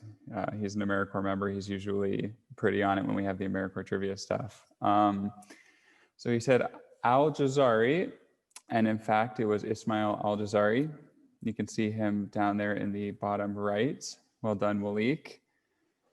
Yeah, I thought that was super interesting. I guess you learn something new every day. I have to try and keep on schedule here. I could talk for hours, but nobody wants to listen to that. Malik, I think you definitely do deserve the win. I mean, you were the first one in the chat, so you definitely, and the only. You did in fact look at, hey, I looked it up as well. I didn't know this off the top of my head. So the next question, as we're moving on, So it starts with a blank, but blank's cancer cells are the source of the HeLa cell line, the first immortalized human cell line and one of the most important cell lines in medical research. This was all, I learned a whole bunch of stuff while I was doing this. This one was actually recommended to me by Cherish, so I hope Cherish doesn't answer this in the chat, because I feel No, but we have an answer from DJ real quick. She sent it privately to me, but she just sent it in. For this one. Yes, she said Henrietta Lack. Yeah, wow, that was quick. All right, DJ. Yep, so Henrietta Lacks, her cancer cells are the source of the HeLa cell line, which are super, super important. They were revolutionary basis for a lot of modern medicine. So that's awesome, DJ. At the end of this, I will put my contact information in so that we can coordinate a time for you to come get a prize for that. Same with you, Malik, but I think I could just probably text you. So the next question is about the pacemaker control unit. So Blank invented the electronic control devices for guided missiles, IMB computers, and the control unit for a pacemaker, which is incredibly impressive, like shockingly impressive. Again, all of these are themed to people of color. Oh yeah, Ryan, of course. We were glad that you could join us for this little bit. This will be on the Facebook page after it's finished if you do want to catch up with it. And we were glad you could make it. We appreciate your contributions to this. Makes it all the better. And Malik, again, okay, Malik. And you actually knew it, yeah. Okay, well, I have to give you credit for that, Malik. See, Malik, you're making me nervous for the trivia event that Xenia and I are planning, that you're gonna come in and sweep the house. Oh, and apparently Robin Hartman submitted the same answer. And so Malik, as you already won something, I'm gonna have to hand it off. We can't have you taking everything from the offices, but Otis Boykin did in fact invent this control device. And you can see the patent over there next to his face, which I have no idea. I can't interpret that, but looks fancy. Probably is fancy if it helped with all of that stuff, if I'm being honest. So I think that's 3. So we got a couple more to go through pretty quick, but this one is about HIV, AIDS, research, testing, and the vaccine. So Blank helped to discover the virus that causes AIDS and a related virus that causes cancer. She also did the first mapping of HIV's genes. She continues to work on a vaccine to prevent AIDS and treatments for those with AIDS. Her patents, which were granted with co-inventors, include patent number 6,077,935 for a method of testing for AIDS. Mouthful of a question, I know, but she is super, super important to the developing research with HIV AIDS and finding a vaccine and just looking into it.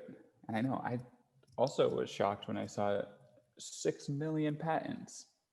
Like that's a lot. That's pretty sure there's more ideas than I've ever had in my life. So it's crazy. Again, if you need to, you're welcome to look these up. We have one more question in this little break after this, once somebody gets this one. And I would ask again, Juliet, if you see something on Facebook, and let me know so we can get somebody a little bit of apparel or something fancy. This one was interesting to me. I don't know, I guess all of these are interesting to me. I literally learned so much. This was like also a really good educational tool for me because I didn't realize how influential people of color have been on like modern society and how little credit or little recognition that we do get. And it's little things like this. Have a little fun, learn a little something. And I'm gonna go ahead and give this like 10 more seconds. And if somebody does not get it in, I'm just gonna have to move on so I don't run too far over here. But even if you don't win a prize, I mean, knowledge is the real prize, isn't it? Like just getting to know these things is the real prize. And so Flossie Wong-Stahl, she's a Chinese American, helped to discover the virus that caused AIDS and did the first mapping of HIV's genes, which is incredibly impressive. Her and her team are really groundbreaking in that sense. And the last question that we're going to do for this short little round before I give it back to Xenia is about the color television, something that I know basically everybody here probably has a relationship with. But Blank was only 22 when he introduced his self-built color TV to the country in 1940, and he was to later create a trichromatic field sequential system and improved chronoscopic adapter, which helped enable the color transmissions.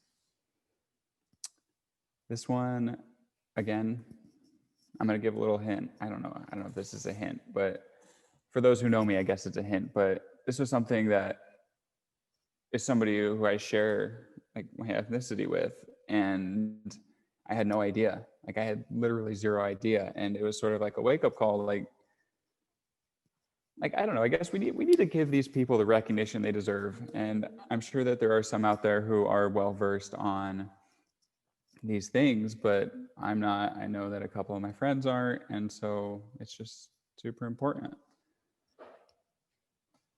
Oh, a little clap from Cherish. I appreciate the support so that I'm not just talking to myself. Makes it a little bit easier to ramble. Oh, Marguerite, I don't remember if this is the right answer, but I think it is. I think it is. I've looked at this trivia so many times, but I'm going to go ahead and say yes, that's the right answer. Yeah, Guillermo Gonzalez Camarena was only 22 when he introduced his self-built color TV to the country, and he's from Mexico. Incredibly impressive, incredibly cool. Mimi, I guess you can, next time you're in the office as another AmeriCorps member, you can come pick something out. So once I hand this off to Xenia, I will put my contact information in the chat, and you can go ahead and reach out to me if you did. I will have Juliet put it in the Facebook Live. And with that, in a little bit, we'll come back, 5 more questions, and learn a little bit more. And yeah, so real quick with the winners, I'm being asked to do so. I'm going to try and do my best. I know Robin, Mimi, Malik, DJ were the winners of that. So thank you guys. I'm going to go ahead and pass this off to Xenia. Okay, hello again, everyone. We're going to get back to playing some of those video submissions from citizens of Roseburg sharing their culture and stories. So next we have Elena Lange, who is co-founder and general manager of Heel Terra, and she'll be speaking about her experience moving to Roseburg and starting her business.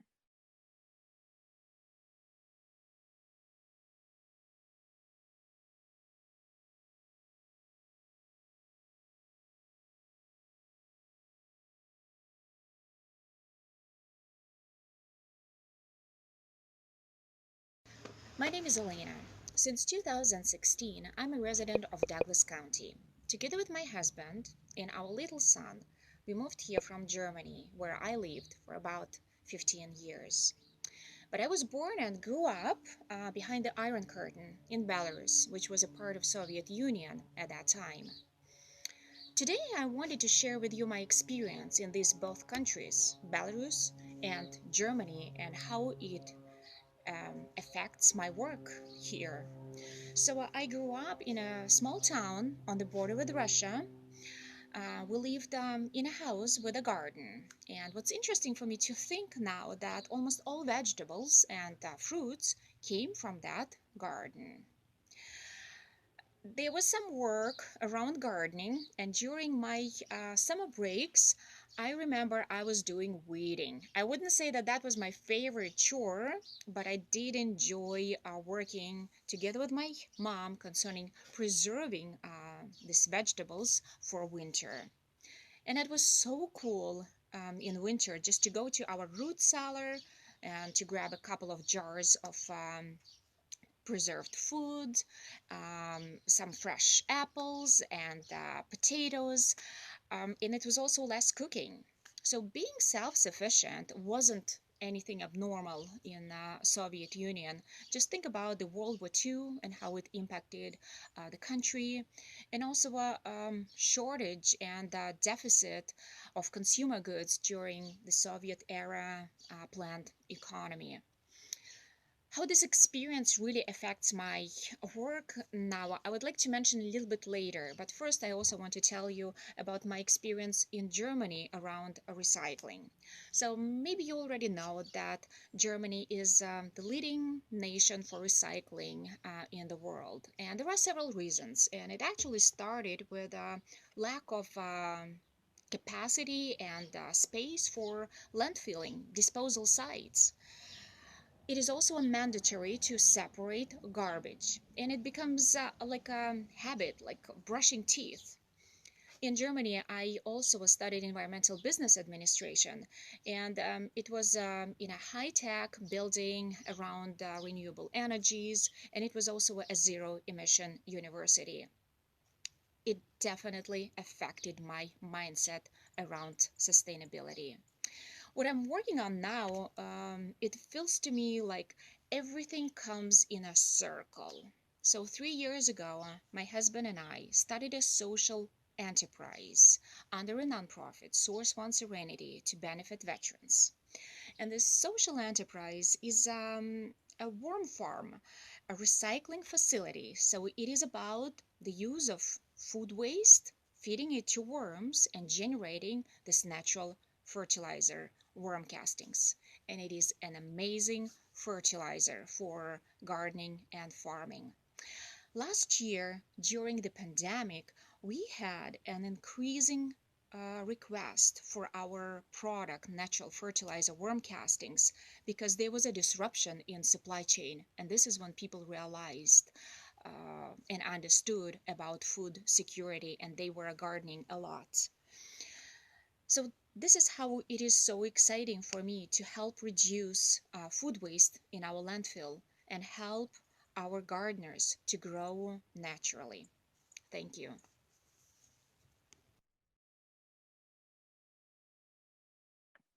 All right.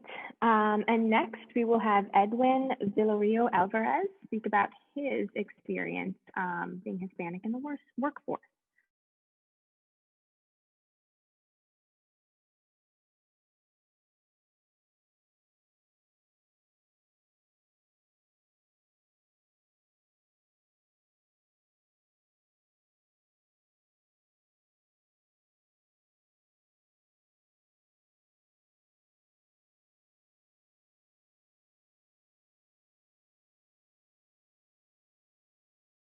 Is sort of that mindset, we as, Hispanics and Latinos, we have this, work hard mindset and, you'll be successful. But Right. rather, we should be teaching, our kids, to work smart, and get that education attainment and, pursue, different career paths, to find success, and my dad, I can share that, my dad had a, a third grade education, and he's come so far, he came to this country in the early 90s, with not knowing anyone, and he was able to, uh, create a family and, push us along and now it's our turn, as the next generation of Hispanics, to um, to keep rising, rise above that sort of glass ceiling that keeps us, from obtaining, you know, uh, sort of financial freedom and, generational wealth, which, is lacking in the Latino community. Um, but yeah, it's interesting that you point that out.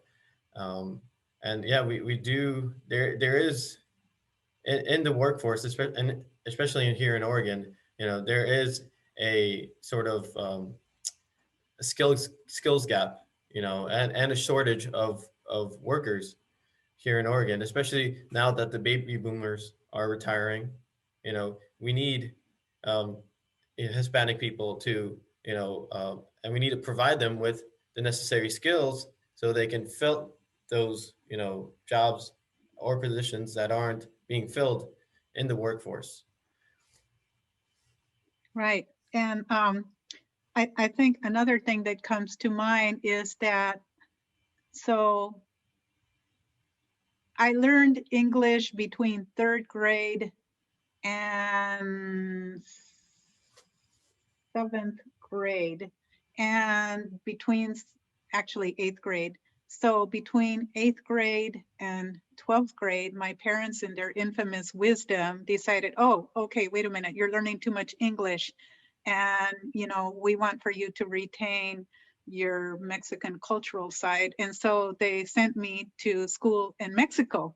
Oh, wow. So that was culture shock for me, Mhm. because I was just starting to get into my comfort zone, learning English, engaging in relationships with my peers, and then all of a sudden now I get sent over to a foreign country, Wow. which I knew nothing about. Okay, and also you have the religion factor. Okay, I was not a Catholic, but they sent me to a Catholic boarding school. So, oh wow, there's just this whole host of things going on. Yeah. But so you can see how there's been a real paradigm shift. By today's standards, parents might not do something as harsh, as that, to make sure that a child retains, their other cultural heritage, by sending them to Mexico. That would be an extreme thing. It's probably unheard of here. It would probably be the exception to the rule to do something like that by today's standards. I think that most Latin American families that come here, are willing to let their children that are now born in this country, to learn English. And if they lose some of their Spanish, they're less concerned about it, as they may have been back in past decades, like the 60s or even the early 70s. Mhm. Yeah, definitely. You know, times are changing, and culture is changing with it. And we're in the midst of sort of a culture change in the Latino community. It's definitely but we still need we need Spanish speakers. The Hispanic is one of the they in 10, 20 years from now, they're rapidly growing, and within the United States. So we do need bilingual specialists like you and I, who understand this concept and understand the disadvantages and the advantages of being Hispanic in Oregon and in the United States abroad. And also just being bilingual, because I think oftentimes if you have monolingual Spanish-speaking parents in the household, and then you have offspring that have been educated in this country, but while they're being educated in this country, they're returning home to parents that lack sophistication and sufficient skills in English, okay, it can really be a setback.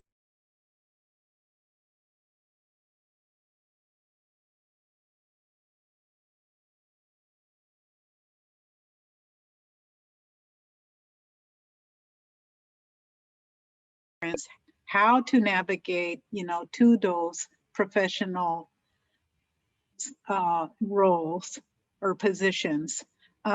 Case in point, in Woodburn, there is a large mall, shopping mall, outlet mall, and what oftentimes it's not unusual to see that a lot of the persons that are working retail are young Latinos that are in their, young 18-year-olds, 19-year-olds just out of high school, and they don't know, they think that that's a big job. That really doesn't offer a career, but because of who they've been living with, if the parents say, oh, that's just great that you're working at una tienda. Oh my gosh, you're working at Columbia Sportswear. Oh my gosh, that's like a dream for them, Yeah. And so they think that that's a big thing, they don't have any aspiration to go beyond unless they happen to, by chance, run into somebody like myself or you that can guide them, give them some career guidance about how to make intelligent choices, for different career and employment options that are going to be self-sustainable. Yeah, I totally agree. I mean, there's a Spanish word named apoyo. That's what we need: support, apoyo, to these young kids and adults as well. Most definitely. Yes, most definitely. Especially during this pandemic. A lot of them have been unemployed because they were in these labor jobs, and and a lot of them lost their jobs and sort of were unable to provide for their families, and suffered greatly. So this is sort of a waking call for a lot of Latinos, and trying to obtain job training, and to go out and acquire these skills that will keep them employed, even throughout this sort of shift in technology where everything's virtual. I guess we have to adapt to this change and sort of focus, find ways to support the Hispanic community, and find different ways to help them through these tough times. Right.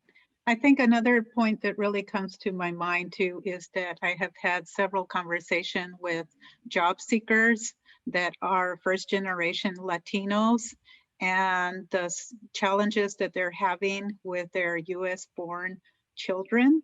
They are reporting a large incidence of a lack of empathy and responsibility. It's like they are adopting the mindset of self-entitlement.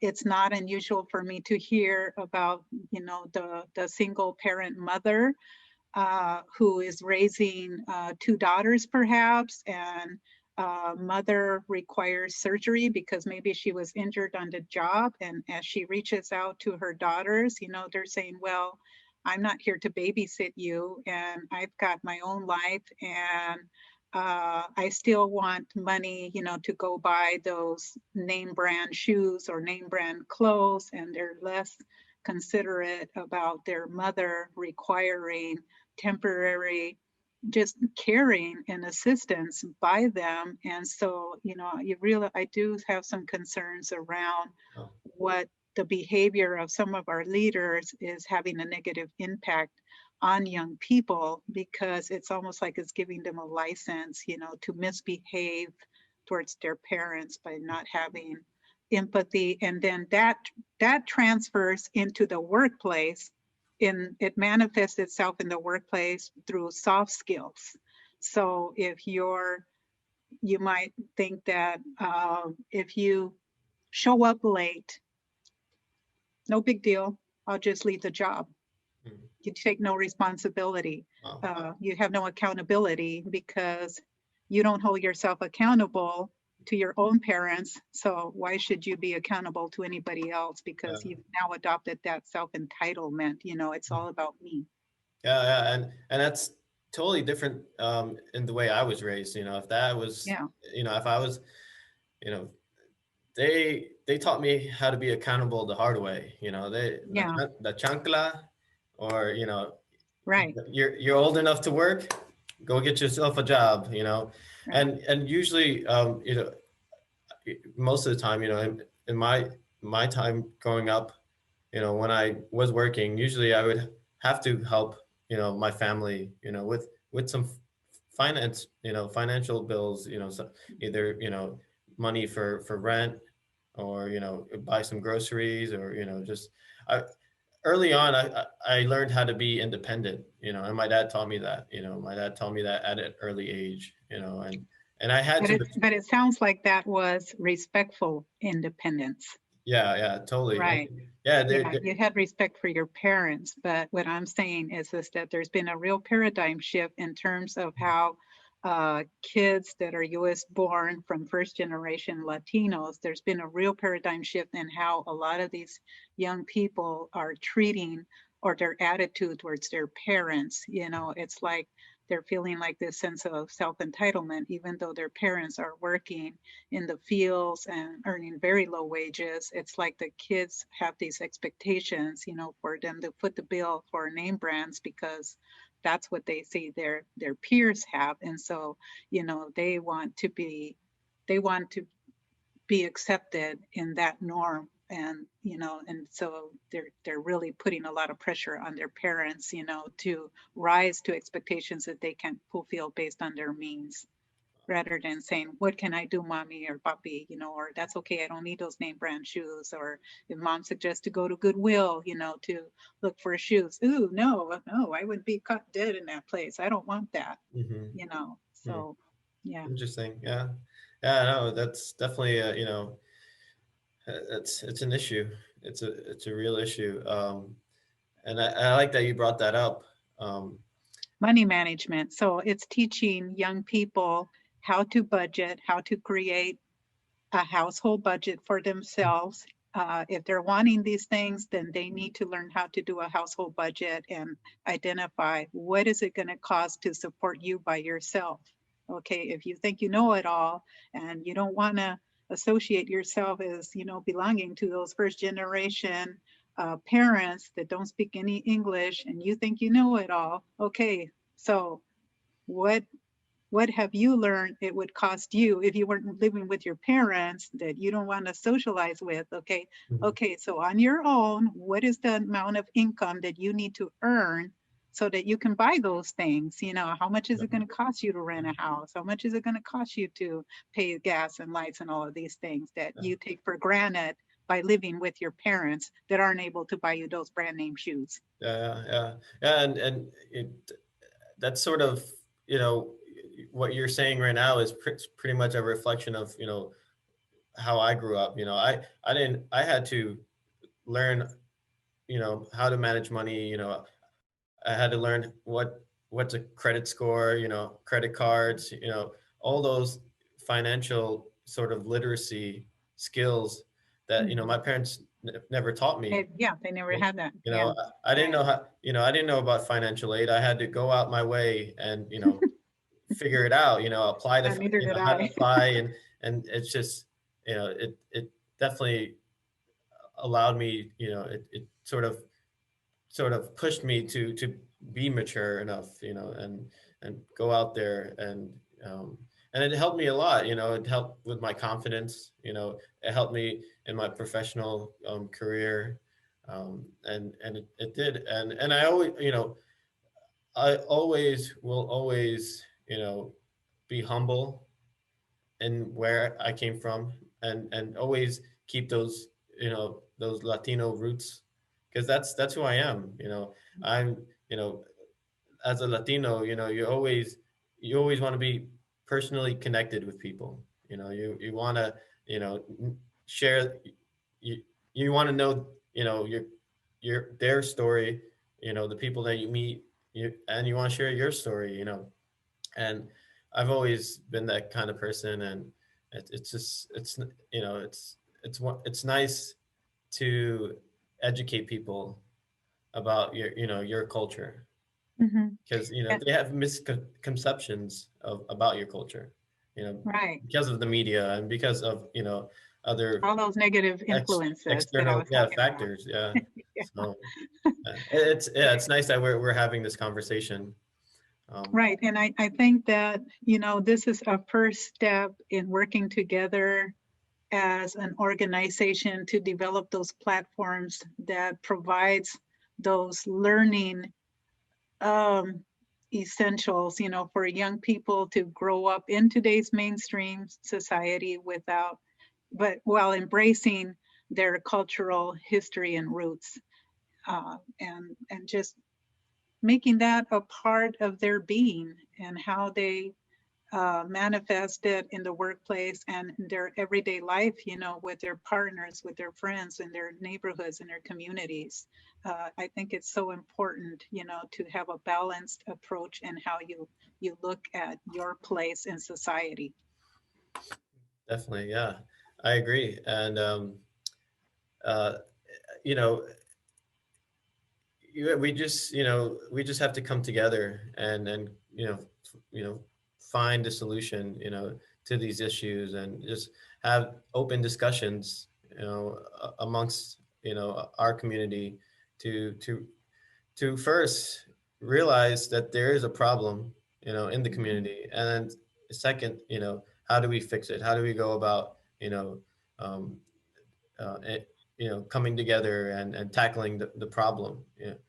And it's great that they have sort of these fairs, these cultural fairs that we're taking part of. And yeah, I don't know if there's any more you want to discuss, but No, I think that, like I said, I shared my thoughts about doing cultural fairs. I think that there's real values in having more cultural fairs, simply because there's so many social media platforms out there that don't address the kinds of things that we are seeing in our communities, that are undermining the integrity of the Latino history and their culture. And so I think that unless you have more opportunities to create situations like this, there are people that are going to somehow think that what they're learning from all these social media websites, that's the gospel, and that there is no wiggle room and you're going to be losing a real critical piece of heritage that you may not be able to recover. Yeah, definitely. Yeah, that's a great point. And I guess we can end our conversation here. Yeah. And I would just like to say,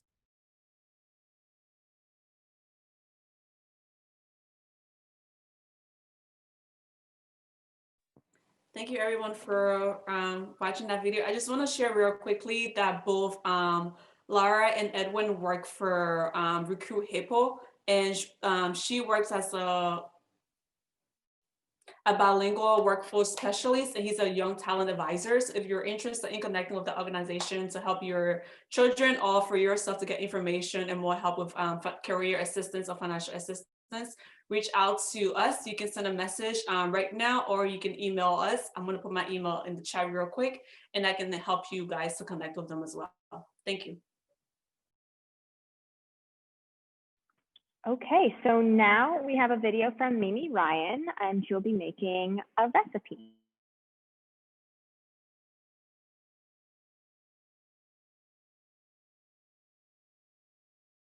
Hi everybody, my name is Mimi and I am an AmeriCorps service member serving as the school garden coordinator for Umpqua Valley Farm to School in partnership with the Blue Zones Project. I wanted to take some time today to discuss my Iranian heritage with you all. My father is from Iran and my mother is a European American, so that would make me half Iranian, half European American. But I'm unfortunately not that connected with the Iranian side of my heritage and my culture, and I would like that to change. So I thought this is a perfect opportunity for me to take some time and learn a traditional Iranian recipe and share that with you all. So the recipe I chose is called kuku zabzi, and it is a Persian herb frittata made with traditional herbs, spices, and nuts. And yeah, I'm really excited to learn, and I hope you guys are excited to learn along with me. Thanks! Kuku sabzi is typically served at the Persian New Year. The herbs in the dish symbolize rebirth, and the eggs symbolize fertility. For this recipe, I used spinach, cilantro, dill, parsley, green onion, walnuts. The recipe called for barberries, but we don't have those here, so I substituted for cranberries, garlic, eggs, and some salt, pepper, and olive oil. Did you know that spinach, dill, garlic, walnuts, and olives are all native to the Middle East? I just learned that today. I started by chopping up all of my herbs, and I used 1 cup of each. Then I whisked up my eggs along with my salt, pepper, olive oil, and garlic. Next, I added all of my herbs, walnuts, and cranberries to the mix. I mixed them all together, greased my pan, and poured my mix into the pan and flattened it out. I cooked the dish at 350 degrees for 30 minutes, and then it was ready to go. This recipe was super easy to make, super healthy, and tasted way better than I expected. So I'm really grateful to have taken this opportunity to cook something from my Iranian heritage, and I encourage you all to check it out too because it was really good. Thanks for watching. Bye!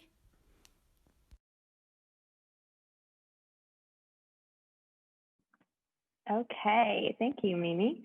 So now we will have our next video from Jess Bascom.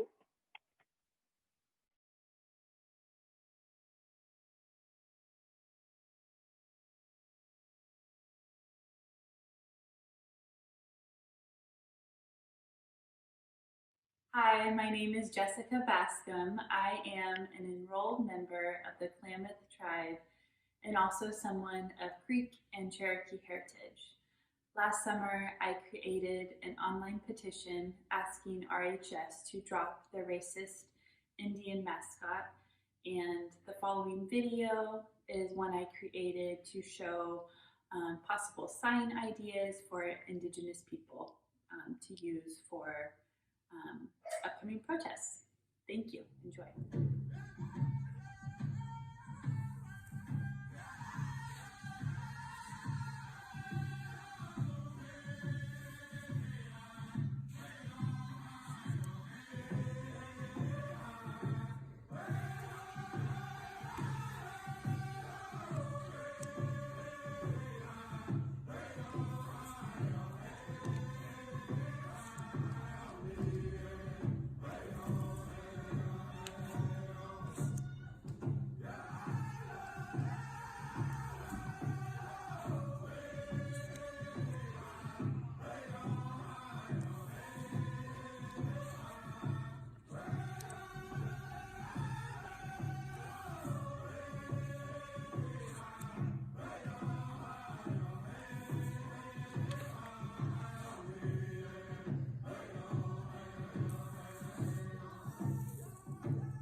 Okay, and now we will have a video from Nico. Our favorite trivia master.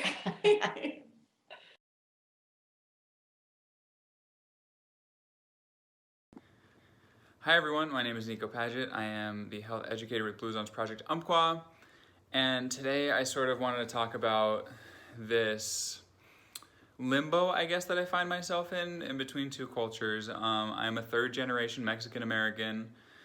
My great grandparents immigrated from Aguascalientes, Mexico, and they immigrated here illegally, eventually gained their citizenship. My great-grandfather fought in the war, got a Purple Heart. Like, I consider them to be true patriots, but I now sort of find myself in this limbo where my mother is 100% Mexican and my dad is white, and I spent maybe a quarter of my time in New Mexico, in Albuquerque, in Martinez Town, where my grandfather was the mayor for a long time and sort of helped build this town up from nothing, from like a federal national disaster all the way to what it is now.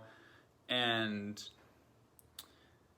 I would spend the rest of my time in an incredibly white Christian community.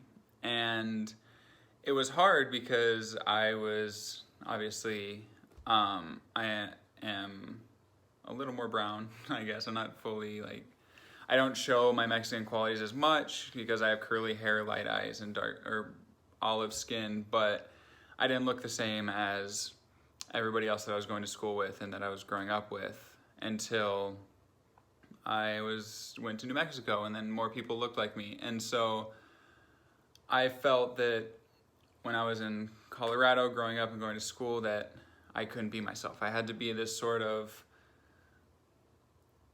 version of me that was more palatable, I guess, or what I consider to be more palatable. And it became sort of a part of me that when I went down to New Mexico to see the rest of my family, I found myself not quite able to fit in. Like I didn't quite fit the customs and I didn't quite like understand the culture. And it took a long time for me to realize like that's okay. And it wasn't until like I went to college where like my teammates were of like everybody was ethnically diverse, and they helped me realize like accepting who I am and embracing my cultures that I grew up in, and allowing them to both be a part of me rather than like fighting with both of them. And it's something that I don't think a lot of people are willing to speak on, because it's weird. Like, yeah, I'm Mexican, yeah, I'm an American. I just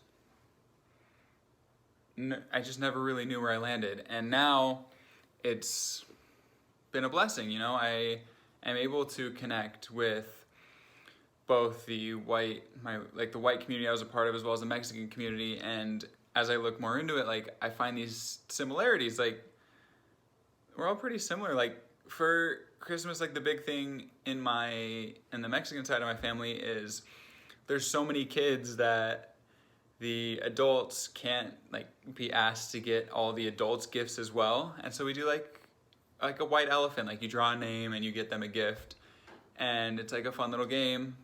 And like I see that here, like with my friends, I do the same thing. And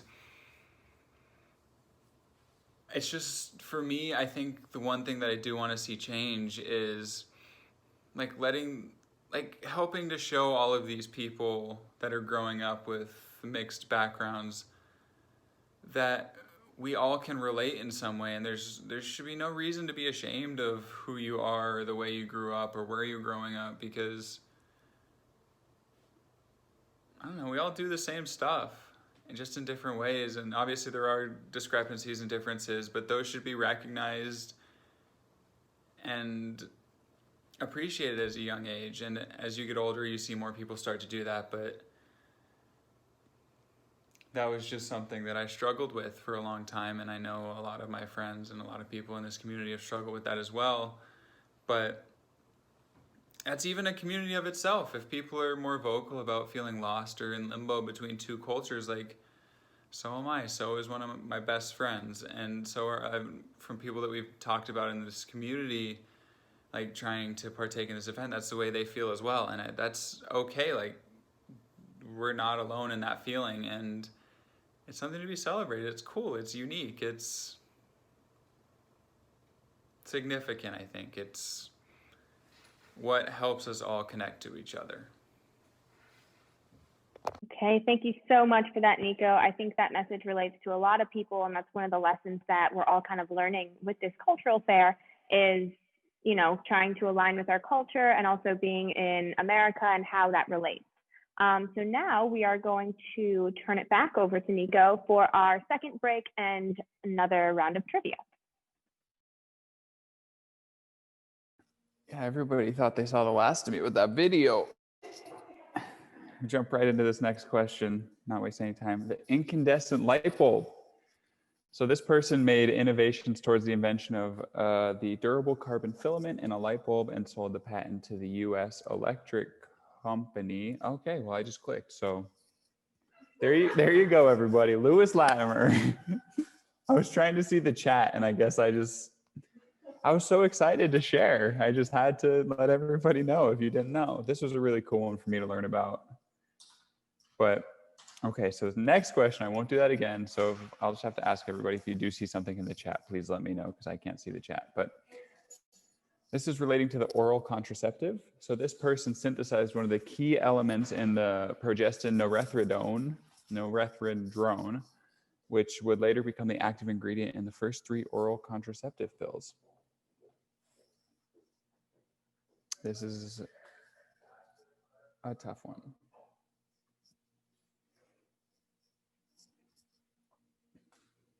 But it's, I mean, it's so important to our culture nowadays with how reliant we are in making people take oral contraceptives. But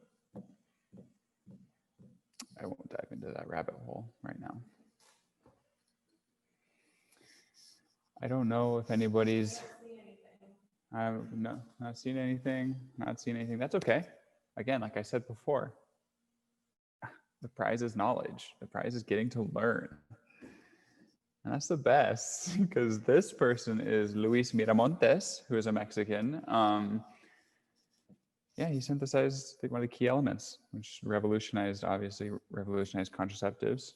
Guess I'm going to the next one. I don't know how I keep clicking, but the gas heating furnace. So this person is famous for her patented system of central heating using natural gas. In the 1920s, using natural gas to power a heating furnace was a revolutionary idea that conserved energy and paved the way for central heating systems we all have in our homes today.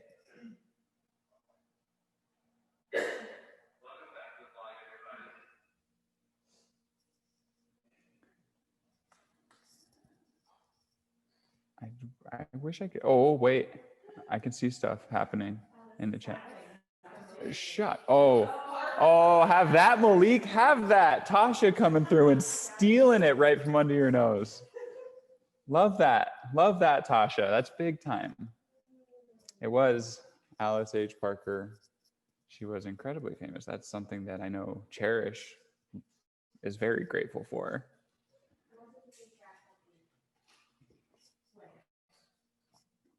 Yeah, we still do love you, Malik. I gotta like up my game, I guess, for trivia in the beginning of February if you're gonna be showing up for that. All right, the next question is about Black Senate members. Actually a little topical. On February 25th, 1870, this person was seated as the first Black member of the Senate. And in 2021, this person won a runoff to become the first Black person to represent Georgia as a US Senator, and only the 11th Black person elected to the Senate since it was created in 1789.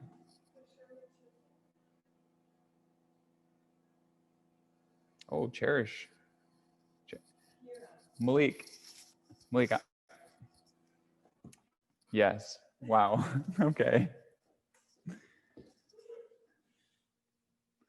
And this is a two-part question, so whoever throws up that second one, we'll see. Let's see what happens. Yeah. Yeah, dibs on Malik, right?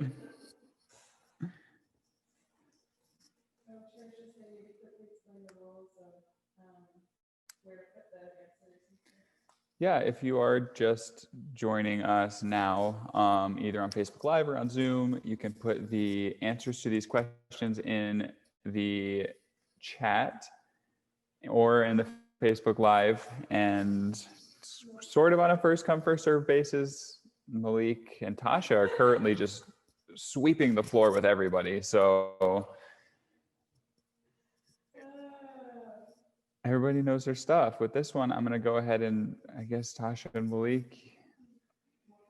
Hiram Rhodes Revels was seated as the first Black member of the Senate, and now Raphael Warnock is the 11th, which I just thought it was important to highlight that there have only been 11 Black senators.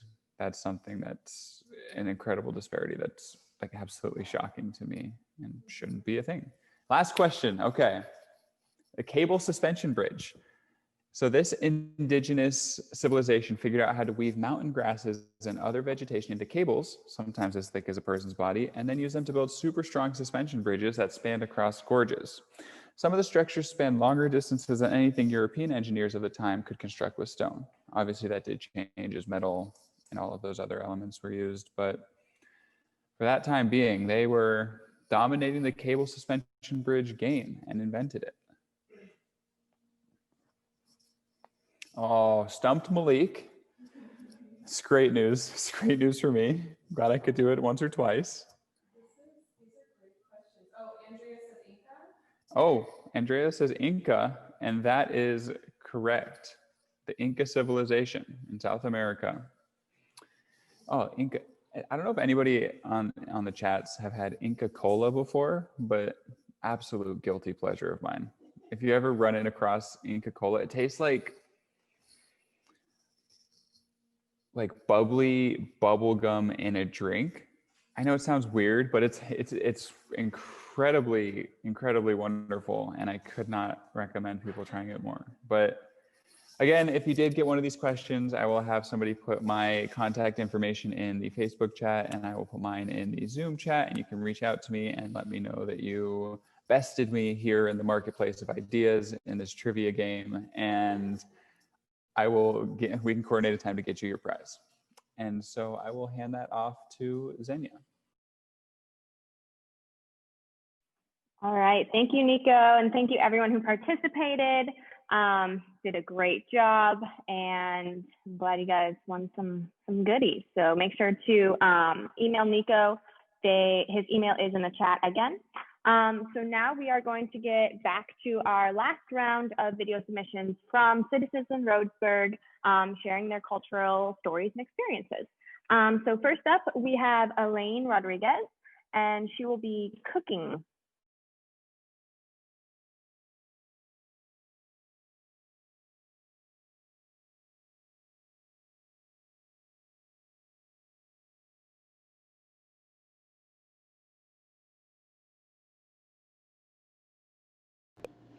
Hi, my name's Elaine, and I have my son Valen working the camera.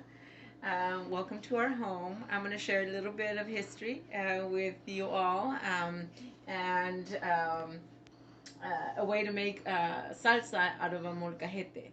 So a molcajete is a traditional Mexican household item. These molcajetes are made out of volcanic rock. They're very labor intensive, and they're usually one of a kind. We've been using molcajetes for over 6,000 years before the colonization of our region, and they have continued to one of the traditions that has continued to flourish. What we do to make salsa is we're going to roast the tomatoes, the chiles, and onion and garlic. And we're going to roast them well enough till they're fully cooked, and then we're going to throw them in the molcajete, and we're just going to mush.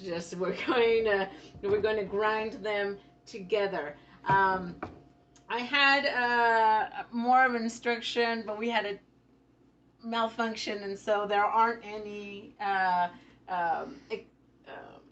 step-by-step instructions, but it's basically just roasting the vegetables I mentioned and throwing them in the molcajete. You're going to add salt and some lime, and really needs no other seasoning. The flavor of the molcajete really comes through. It's easily discernible when compared to salsa made in a blender or anything else. And that's it. That's part of our tradition or our culture that we wanted to share this evening. Thank you.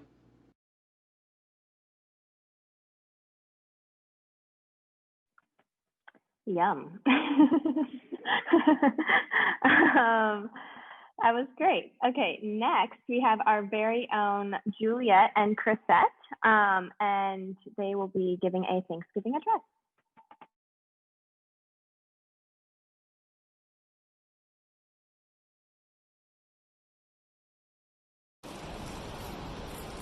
Sego Sawagwego, Chrisette Yonjats, Kigen Juliet. I'm Juliet, and this is my sister Chrisette, and we are going to do the words before all else, also known as the Thanksgiving address. And in Kanyangeha, it's the Ohandu Kariwatekwa. We wanted to say that the Ohandu Kariwatekwa is done sometimes every day at the beginning of every day, and sometimes at the end of every day. Definitely always before any meeting or big event, any celebration or ceremony, and sometimes it can take hours depending on the person giving it, how detailed and just what direction it goes. And it doesn't have anything to do with Thanksgiving as we think of Thanksgiving with a feast and all that necessarily, but it's just like something that's given every day as a gratitude and a Thanksgiving. And as far as I know,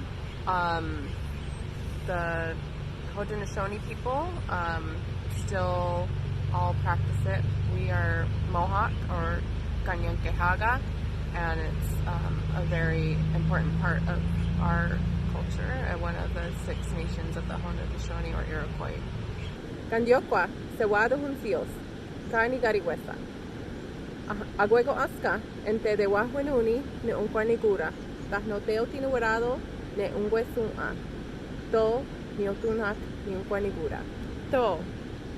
Group of people, listen well for a short while as we pass the words that come before all else. Let us bring our minds together as one and greet and thank the people. Let our minds be one. To. Agwego Aska, Ente de Wahuenuni, Ne Unkwanigura, Tahnoteo Tinuerados, Ne Genistaha Ohanja, To, Niotunhak, Niunkwanigura. To. Let us bring our minds together as one and all greet and thank the Mother Earth. Let our minds be one. To. Agwego Aska, Ente de Wahuenuni, Ne Unkwanigura, Tahnoteo Tinuerados, Ne Kanegaronion, To, Niotunhak, Niunkwanigura. To. Let us bring our minds together as one and all greet and thank the waters all about. Let our minds be one. To. Agwego Aska, Ente de Wahuenuni, Ne Unkwanigura, Tahnoteo Tinuerados, Ne Kajusua, To, Niotunhak, Niunkwanigura. To. Let us all bring our minds together as one and greet and thank the fish. Let our minds be one. Agwego Aska, Ente de Wahuenuni, Ne Unkwanigura, Tahnoteo Tinuerados, Ne Ohundesua, To, Niotunhak, Niunkwanigura. To. Let us all bring our minds together as one and greet and thank the grasses and the plants. Let our minds be one. To. Agwego Aska, Ente de Wahuenuni, Ne Unkwanigura, Tahnoteo Tinuerados, Ne Onunguasua, To, Niotunhak, Niunkwanigura. To. Let us all bring our minds together as one and greet and thank the medicines. Let our minds be one. To. Agwego Aska, Ente de Wahuenuni, Ne Unkwanigura, Tahnoteo Tinuerados, Ne Oterasua, To, Niotunhak, Niunkwanigura. To. Let us all bring our minds together as one and greet and thank the roots. Let our minds be one. To. Agwego Aska, Ente de Wahuenuni, Ne Unkwanigura, Tahnoteo Tinuerados, Ne Chunhekwa, To, Niotunhak, Niunkwanigura. To. Let us all bring our minds together as one and greet and thank the harvest and sustenance of life. Let our minds be one. To. Agwego Aska, Ente de Wahuenuni, Ne Unkwanigura, Tahnoteo Tinuerados, Ne Kahisua, To, Niotunhak, Niunkwanigura. To. Let us all bring our minds together as one and greet and thank the fruit. Let our minds be one. To. Agwego Aska, Ente de Wahuenuni, Ne Unkwanigura, Tahnoteo Tinuerados, Ne Contirio, To, Niotunhak, Niunkwanigura. To.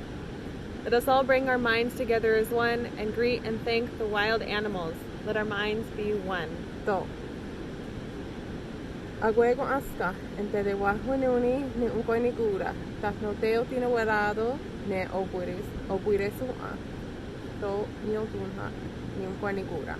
To. Let us all bring our minds together and greet and thank the trees. Let our minds be one. To. Agwego Aska, Ente de Wahuenuni, Ne Unkwanigura, Tahnoteo Tinuerados, Ne Ochita Opuma, To, Niotunhak, Niunkwanigura. To. Let us all bring our minds together and greet and thank the birds. Let our minds be one. To.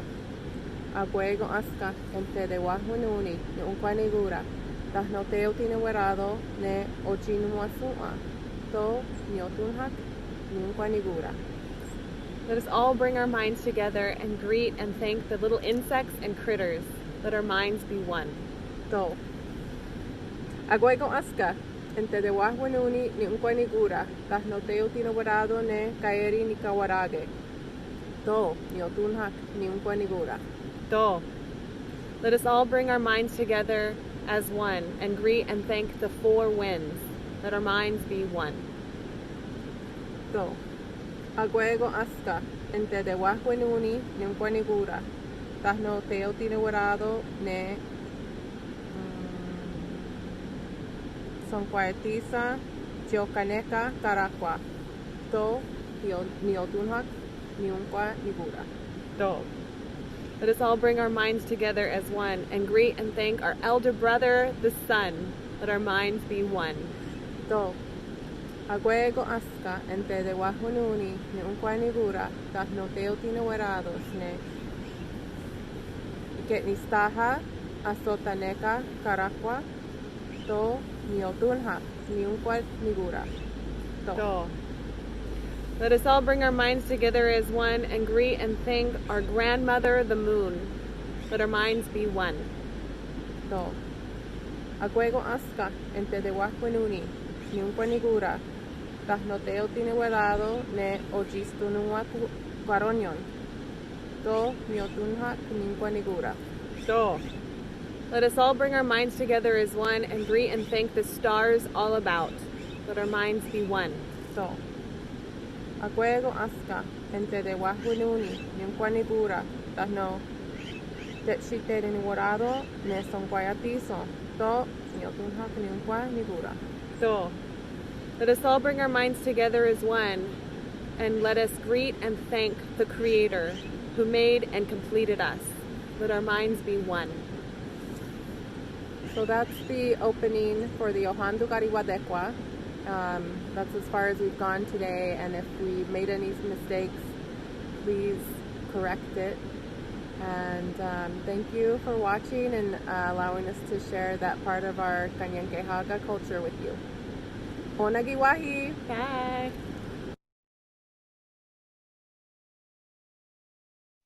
That was awesome. Thank you, Juliet. Okay, now we will have a video from Lupe Saucedo, and she's going to be talking about her culture.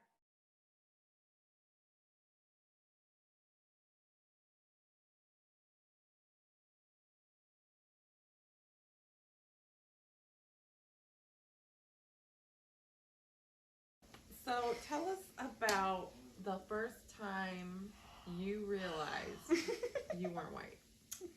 When I could not speak the language of the people in my neighborhood. It was like I came out of my house and I was like, what are these people saying? I thought everybody spoke my language. It was really weird. And then my brother, who was a year older, went to school first, obviously, and then he came back and he was like, I learned a new English word, and he'd rub it on my face. I was like, what is this foreign weird thing you're saying to me? And then I started catching on, and my neighbors would be like, and I'm like, wait, like, is that how people sound when they speak English? It just sounds like super weird and like gibberishy. I have like really permanent memories of like hearing people at the store and everywhere, and then just being like, and I'm just like, what? Like in my head, like, you know, I'm already speaking English in my head. I'm like, what are they saying? Weird. And that's how I was like, not everyone's like my family, or like either I'm not, like, I didn't think I was different. Like me and my families were the ones. We're like, we're here. You guys are not the ones who are here. It was like that innate feeling of like, no, I'm not the outsider. You guys are the outsiders. Because my family's so big and we all speak the language to each other that I didn't know outside of this bubble of family, and the grocery store, the liquor store lady, like everywhere around the stores, everybody spoke Spanish. So when I had like the Joneses next door move in, I was like, what are they saying? They're like not from here, you know? Yeah. Very weird. Then I learned very fast in kindergarten how to speak English. It was like that.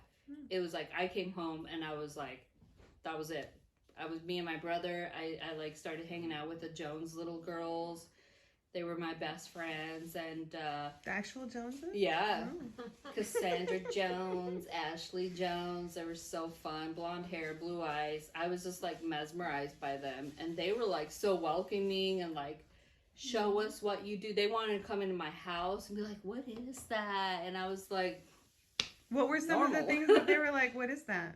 I mean, to, you know, like drawings and pictures of the Virgin Mary everywhere, you know. But it was cool, though, because I found out later they were Catholic, too. So they also believed in the Virgin Mary, Mother of God. But I had an Armenian friend growing up, so that, like, I felt like she also was an outsider, and I wasn't, but like I feel like she started reminding me like we don't actually belong here. We're the ones who are.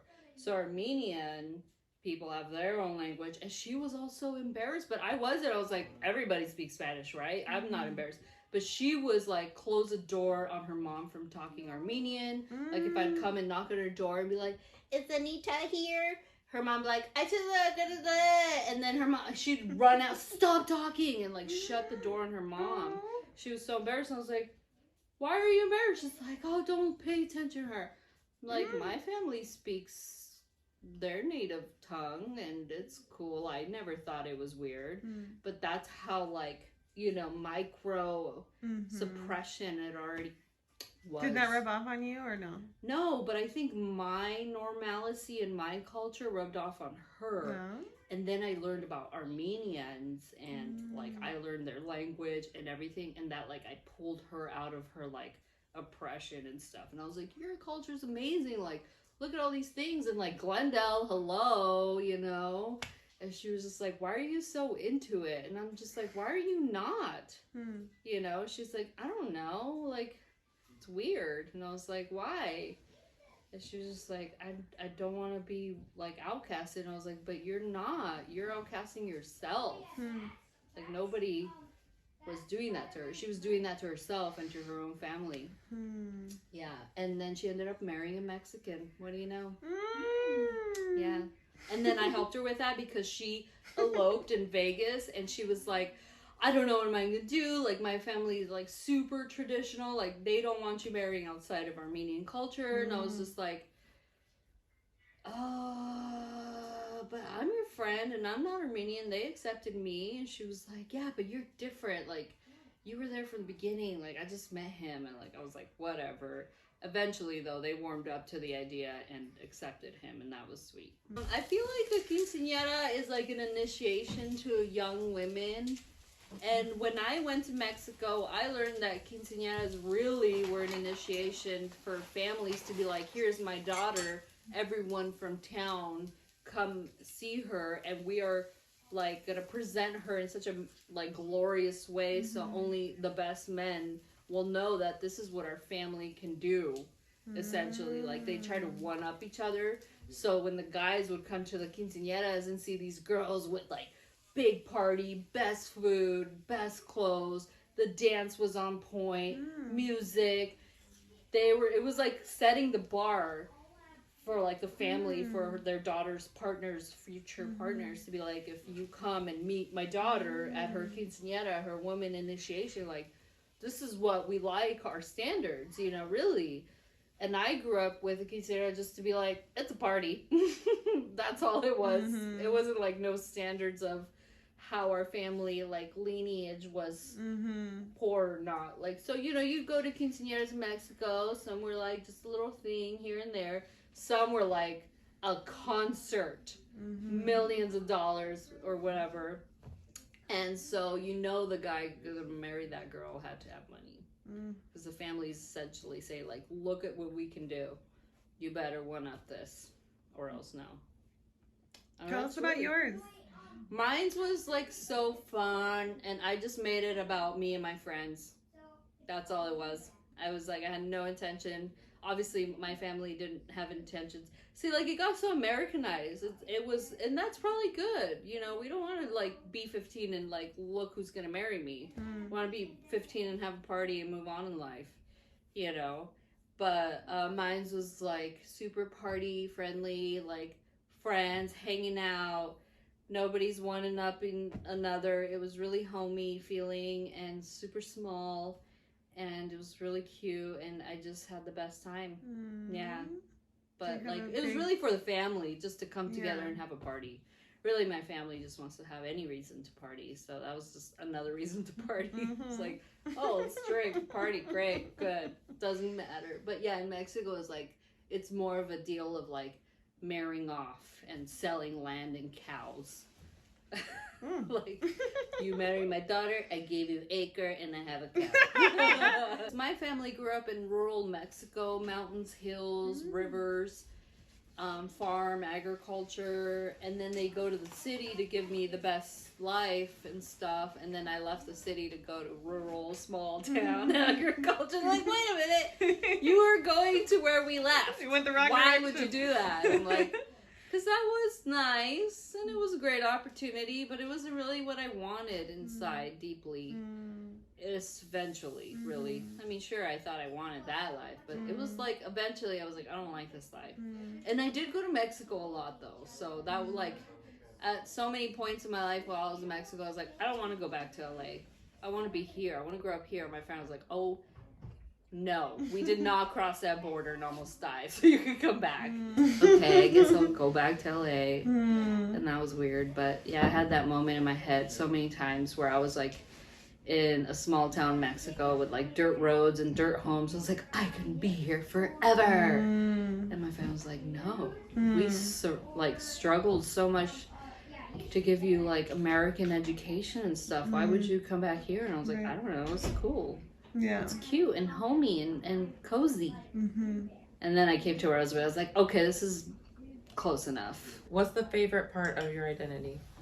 I think it's my hair and my eyes. I hated my hair and my eyes growing up. I know it's like really weird because a lot of people are like, your hair is beautiful and so like, you know, because I had it really long, but I hated it. I hated that I was so black and it didn't have like volume. It was so like limpless, lifeless. It was just like, it was like strands of just sad, long black hair, and my eyes were so black.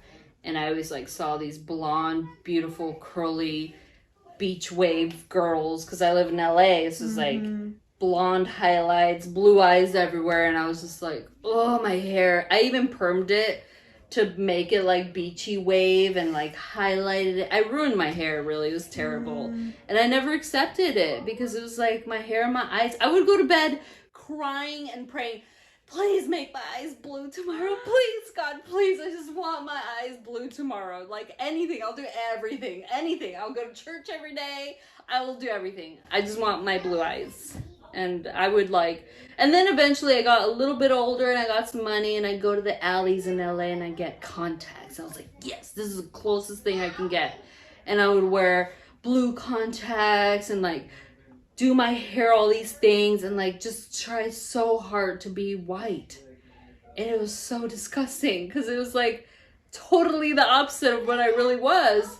Because I grew up like being like, I'm the one who belongs here. These white people who speak weird languages are the outsiders. And then eventually that like slowly started turning. And then I realized, oh no, wait, they're the ones that belong here. And I came here from somewhere else. But really, like, did I and didn't they, you know? So, yeah.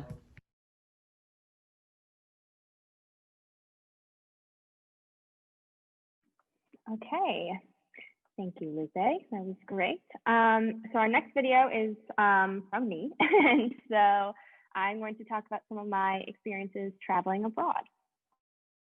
And also, if you have any questions for me, since I'm here to answer them, feel free to put them in the chat.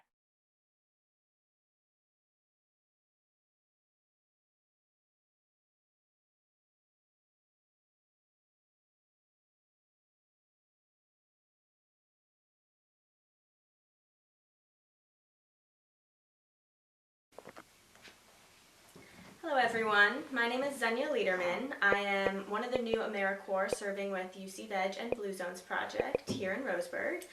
So I'm fairly new to Douglas County. I am originally from Minneapolis, Minnesota, and I'm going to talk a bit about my experiences traveling abroad. So when I was a junior in college, which is 2018, I studied abroad in Khon Kaen, Thailand for 4 months. So I went over and lived there. Our home base was in Khon Kaen, Thailand, where we lived in apartment-style dorms with a Thai roommate. And then every so often, so kind of like every other week, we would go to a different village in Thailand, in the like eastern part. and stay with a host family. And we would go, so I was on a program with a group of like 18 other students from America, and some were from various other places around the world. And so we would all go together to these homestays and get divided up into groups of sometimes 2, 3, 4, 5 of us into different houses in the village. And so with that, there was a number of amazing opportunities that I got to be involved in, a lot of which involved living with these families and really, assimilating into Thai culture.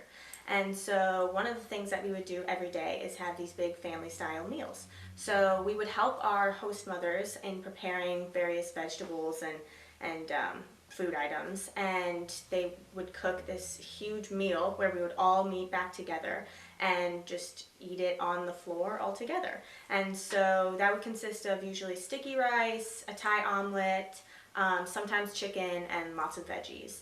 And so our big group of 18 students would all gather around with our instructors and our host families and siblings, and sometimes other people from the village as well. And we would all just sit together and eat, a lot of times with our hands. Sometimes we would have spoons and then a bowl that we put our stuff in. And so that was a daily occurrence that we would all have, and one that I super enjoyed.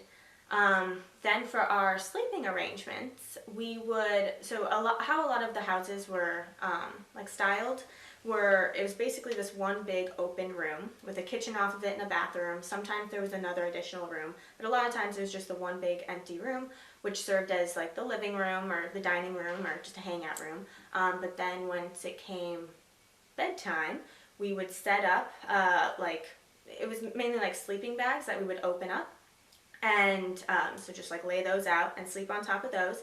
We would get our mosquito nets and hang those around us, and then put a fan inside of those because it was really hot. And that's how we would sleep. And our pillows were usually handmade by either the families or other people in the villages, but they were these brick, kind of rectangle pillows that almost looked like a yoga block, and they were woven and kind of squishy, and so those would be our pillows. And then every morning when we woke up, we would take that down, move it into either a closet or a different side of the room, and then it would be the living room again. Another unique part of living in the homestays were the bathrooms. So for the bathrooms, the toilets were squat toilets, so it wasn't just a hole in the ground, it was kind of a setup, but it had no toilet seat, so you would have to squat just over the toilet and go there. And then for the showers, we actually did bucket showers, which I loved the bucket showers. It just felt very freeing because basically there was a giant bucket or well type of thing full of water, and then there was an actual bucket that you would hold and then just kind of pour that over your head, use your shampoo, your soap, whatever you used, and then just pour water back over, rinse it off, and that was your shower. So that was some of my experience living in the homestays, but also in Thailand in general, it was extremely hot and humid. So one thing that we all had to realize was necessary was showering twice a day, which I was not super familiar with coming from Minnesota, especially where it's super dry and cold for most of the year. So that wasn't something that I would regularly do, but there it was indeed necessary at times. So yeah, and in general, this was just such an amazing experience where I learned so much and got to bond with so many different people and really learn new things about their culture. Okay. Mm-hmm. Thank you, Xenia. And I know you've traveled a lot, but how many places exactly have you been to? I've been to 21 countries, I believe. Somewhere, I kind of lose count, but I think 21 is the number. And how did you come across the opportunity to travel abroad? Because you're so young. Yeah. So I'm 22, and I first started traveling when abroad when I was 16, and how I kind of came across that first opportunity, because all of my travels for the most part have been independent or just like on my own. It wasn't really with my family, but kind of how I got started in this was my first experience. So little background to that. I did not enjoy growing up in Minnesota too much. The winters were just really not my thing. It was too cold for me. And my uncle lived in Florida, so I was always going there and kind of going to different parts of the U.S. And, you know, I was like, I really like traveling and seeing new places and all of that stuff. And so when I was 16, I just kind of had enough, and I was like, okay, I need to do something. Like, I want to go somewhere, I want to learn something, I want to do something. And so I just kind of looked up a bunch of different opportunities that I could do, because obviously I was young and I had never traveled abroad, let alone alone before. So, you know, I was trying to figure out something that would work for that. And I came across a program called Broadreach. And so that program it's for high school students. There is some programs for college students as well, but it's a place where you know, can all go together, and there's a bunch of different programs. But the one that I did was a marine biology voyage, and so I lived on a sailboat for like 3 weeks with a bunch of other students from around the US and Canada. And yeah, we sailed around the Caribbean, studied marine biology, got our scuba certification, did some other community service, and I gained college credit for that. And so that's kind of how it started my initial traveling, and I did that for another year.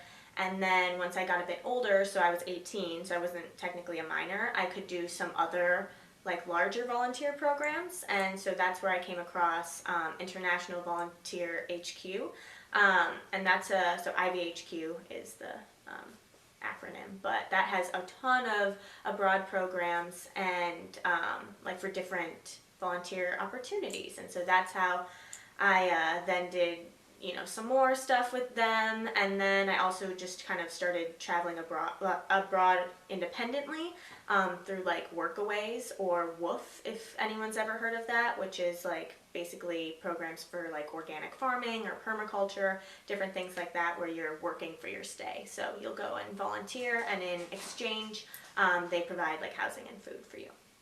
That's awesome. And how did you usually afford these programs?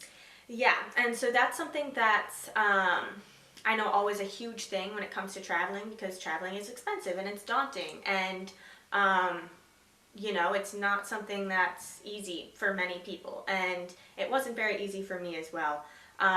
Luckily, I've been working since a very young age, probably since I was 13. I was doing babysitting, some nannying, dog walking, other like, I was a gymnastics instructor, and you know, at this point in my life I was living at home, so I didn't have any bills because I was still young, and so I really did just save all of that money that I had. And a couple of the programs that I had scholarship opportunities as well, and so I applied. I got a scholarship for those. I also started a GoFundMe where like some of my family or neighbors would like donated to my cause and helped me, kind of either as just like because they felt like they, you know, wanted to encourage this program, sometimes in lieu of like my birthday or other gifts that they would give me, because I knew this is what I wanted to do. So it was really searching out those opportunities, calling on, you know, people in my community, finding scholarships, and finding like affordable programs that, you know, aren't astronomical, so that I could use my savings for that. Awesome. And what have you learned through all your travel? Yeah, oh, that's an amazing question, and because I've learned so much, like literally endless. My mind has been expanded like 50 times over in each new place that I've been, because there's just so much to take in and so much to learn.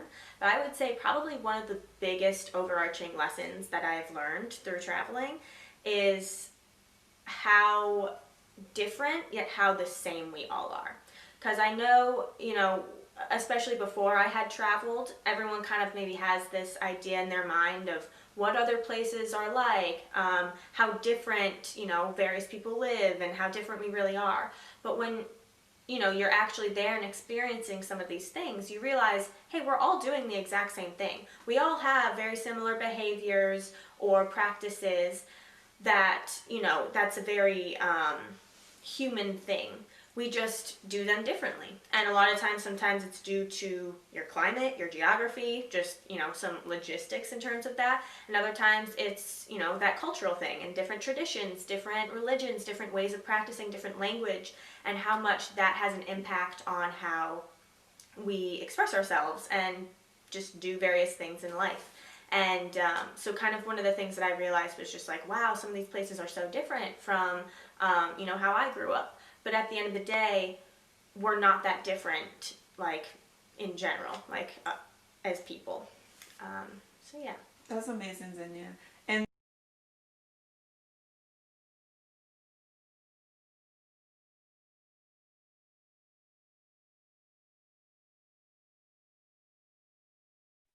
Okay. So I hope you all enjoyed that. Now we have our final video before we go into our final two panelists for this event. And so our last video is from Tariq Wagdi.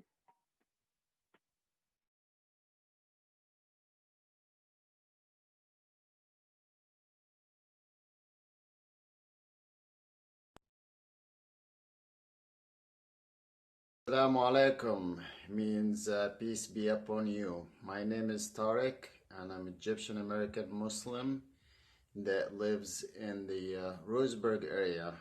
We have a lot of diversity in the area, and that's a very good thing. Different cultures, different backgrounds, and I'm really proud of the community in Roseburg. Very nice community. I've been living there for a few years now, and I like it. I love it. Goodbye everybody, and you have a good day. And as we say in Arabic, you know, Assalamu alaikum means peace be upon you again. Have a good day.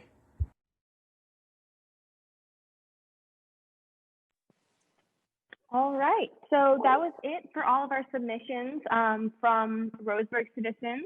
Now we are going to move over to Cherish, and she is going to make some closing statements on those videos, as well as introduce our final two panelists, and we will get into that. okay, thank you, Xenia. Guys, that was amazing. So much to learn, so much to see. Thank you everyone again for tuning in, and for everyone who submitted a video, thank you so much for sharing with us. We appreciate it, and we look forward to staying in contact with you and just maintaining this friendship moving forward. Now, we're gonna have two more panelists come up to speak about their experience as well. First, we're gonna have Juliana Jackson Merez, and then afterwards, we're gonna have Pastor Howard. So just a little bit about Juliana. Juliana is a descendant of the Osage tribe of Oklahoma, also Sigli and Magyar, tribes of Hungary, German, Irish, Welsh, and French. Her family has lived in Roseburg since 1918. She works in student services for Roseburg Public Schools, serving tribal students, students experiencing homelessness, and foster students as well. I'm gonna pass it over to Xenia. I don't know if we're gonna show that video, but then have Juliana speak. Yeah, so we're going to show a short video as an intro to that, which I will play right here, and then Juliana will speak.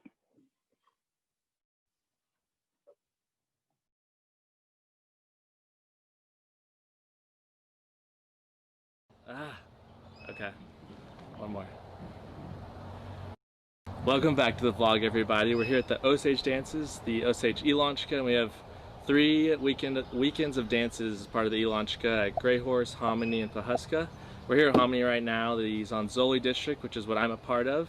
And this is my 16th year dancing, which is crazy. I went in when I was 8, went into the dance when I was 8, so it's just crazy that it's been 16 years. But we're gonna have a great vlog, just kind of take you through the weekend. I'm here at the Oberly camp, here with my dad. Take a little snooze, a little snoozy snooze. But yeah, it's gonna be a good vlog. I'm gonna do a get ready with me where I'm just gonna put everything out, show you guys how I put it on, kind of talk to you guys while I do it. So I'm excited for that. But if you guys aren't subscribed, please subscribe. I'd really appreciate it, and I hope you guys sit back, relax, and enjoy the rest of the vlog. Peace.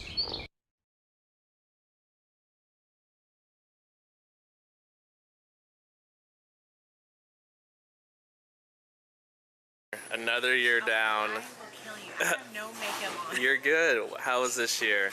This is Heather, Hi, head everybody. cook of Hominy. It was really good. We had great weather, good times, good fellowship. She is the one that runs it all, keeps us all happy with all the good food. And Alice keeping us happy with all the good food too. Yes, she did a good job. She keeps us very motivated. She's a good cook. Another year down, getting ready for Pawhuska in 2 weeks. Yeah. How was Hominy? Hominy was great. Did good job with all the food. Thank you. Well, thank you. To show appreciation to all the cooks. How's the weekend? It's been great.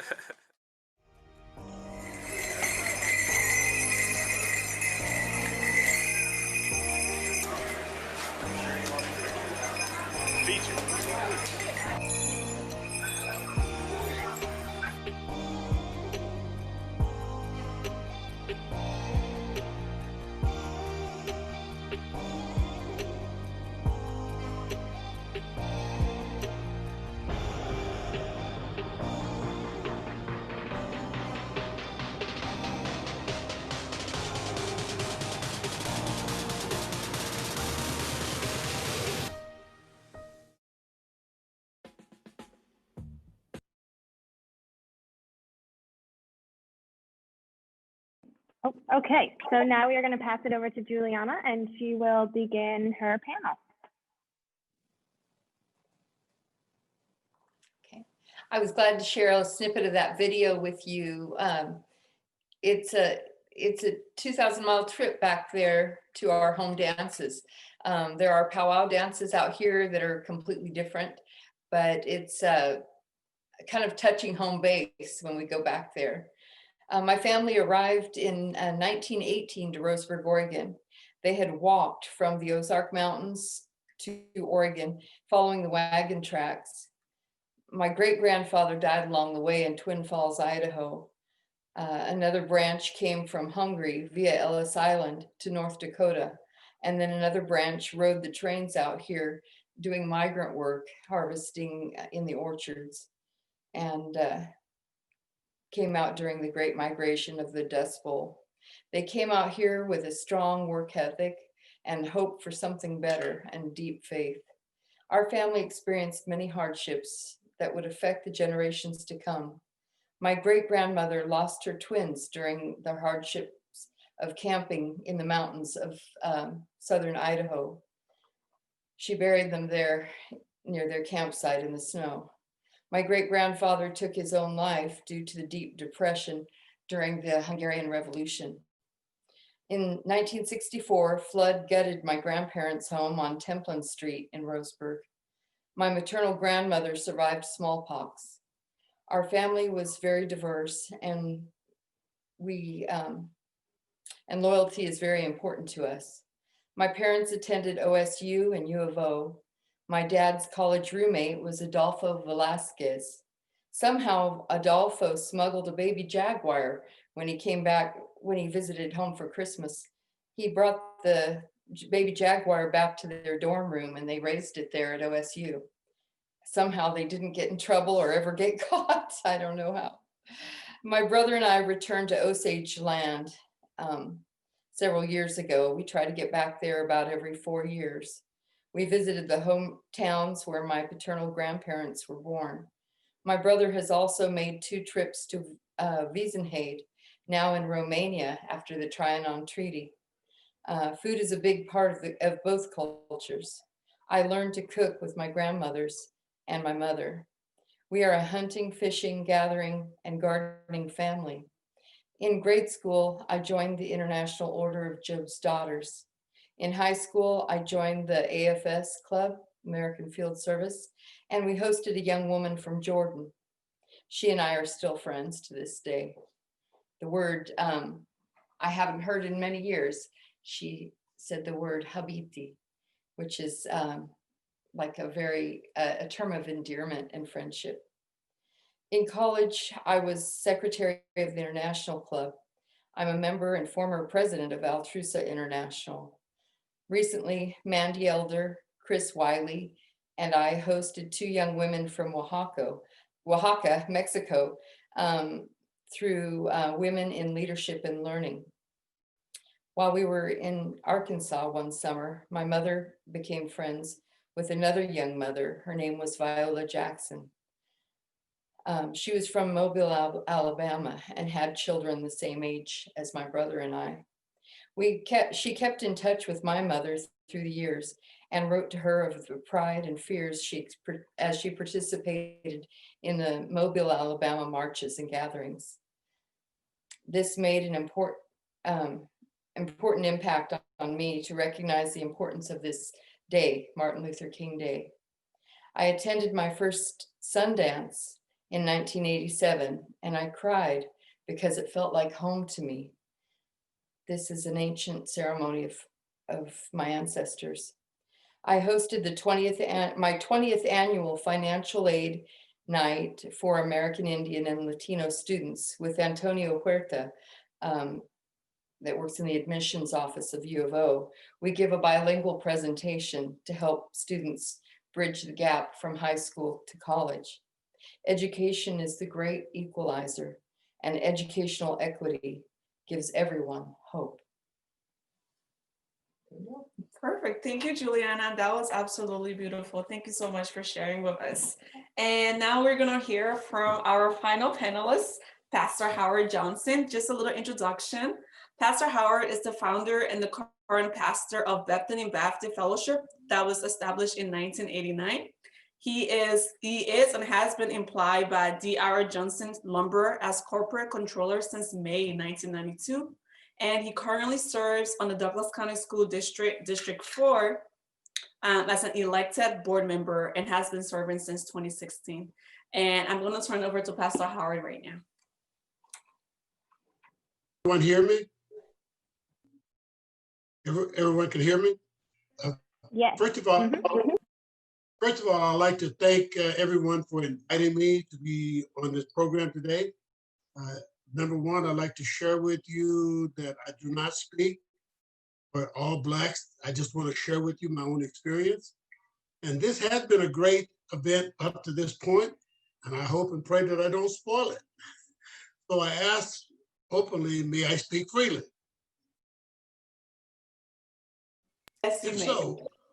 If so, racism started in this great country of ours in 1609, when ship captains brought people from Africa and traded them for tobacco, which they later sold for rum when they went back to Africa to pick up more people. One of the slave ship captains is a very widely known man, and all of you know him. You just may not know that he did not write the music, he only wrote the words. His name is John Newton. John Newton was a slave ship captain, and he wrote the words to Amazing Grace. The hymn, the music, is the moaning and groaning that the Black people were doing in the whole of the ship that he captained. In a traditional Black church, when we play Amazing Grace, we only use the Black keys. We never use a white key when playing. Number two, there are common buzzwords that we use today to imply racism. Some of them have become so common, we don't even think about it. I'll give you a couple. When you hear the word inner city, people automatically mean you're referring to a person of color, Black. When you hear the word make America great again, you have to wonder, how did America get great? It was made great through the genocides of Indians and the enslavements of Blacks. Let me say that again. It was made great through the genocides of Indians and the enslavements of Blacks. How many of you know the names of the 5 civilized tribes that are located in this United States? And where are they located? They are located at the end of the Trail of Tears at Fort Gibson, Oklahoma, and they made their headquarters, the Cherokee Nation, one of them, in Tahlequah, and the other 4 nations lived in Muskogee. Just thought I'd share that with you. Do you know that the letter that Dr. King wrote when he was in prison was written as a response to 9 pastors in Birmingham telling him to cease and desist with the word racism and all of the civil rights movement. It was tearing up the white church. So therefore, they wanted to continue to do that. We are the only nation in the world that has a bad habit, and that is to referring to their citizens with the hyphen. Let me explain the hyphen. You're either Japanese American, Chinese American, Black American, African American, but we don't call European Americans, we call them white. And because of that, racism is very strong. We do it in other ways. We walk into a place and you see a Black lady, and you immediately will say, what did you do to get that job? You'll never ask it of a white woman, and you won't ask it of a white man. So you do that. When I first came to Roseburg, I faced racism, and I still face it on a daily basis. I'll give you 2 examples of racism that I encountered that was very subtle. I went into Mercy Hospital to be admitted, and the admitting clerk handed me an application admitting form, and that already had on the form an X. So she put an X next to where she wanted me to sign. I put an X next to her X and gave it back to her. She said, why'd you do that? I said, I can't read it right, I just make my mark. Okay. They now change it. When you go into Mercy, you'll see a yellow highlight where they want the patient to sign. Number 2, I went into McDonald's, and I noticed that when the clerk was taking an order from a white person, she'd take the order, fill it, and then ask for the money. When I placed an order, she asked me for my money, and then she filled it. I wonder why. Could it be because I was Black? I went into another place, and they asked me for 2 pieces of ID. And there was no sign on the door that there was 2 pieces of ID. Happened to be, and I won't name the name of the company. So I said to her, I'll give you $100 for every check you have in that drawer that you have written 2 pieces of ID on. She got upset, got indignant, called the supervisor down. I offered the supervisor the same $100. She pulled out the drawer, and my check was the only one where the clerk could ask for 2 pieces of ID and driver's license. I did not have to pay her the $100. I walked away from that fairly clear. I think something that I experienced as a young boy, I need to share. Did you know that as a young boy, I could not try on clothes or shoes? It was prohibited for colored folks, that they call us at those days, to try on clothes. They had to destroy them if we didn't buy them. So we always had to buy clothes that were ready-made. I went to a all-Black elementary school, all-Black middle school, all-Black high school, all-Black college. And one of the things that really surprised me was I discovered white people don't know when they turn white. So I asked the professor at one of the local universities in Eugene if he would tell me, if I am the minority being Black, who's the majority? And he thought about it for a very long time, about a week and a half. And then he came back to me and says, well, Howard, I think I have to tell you, the majority in this country is old, rich, white men, because everybody else is a minority.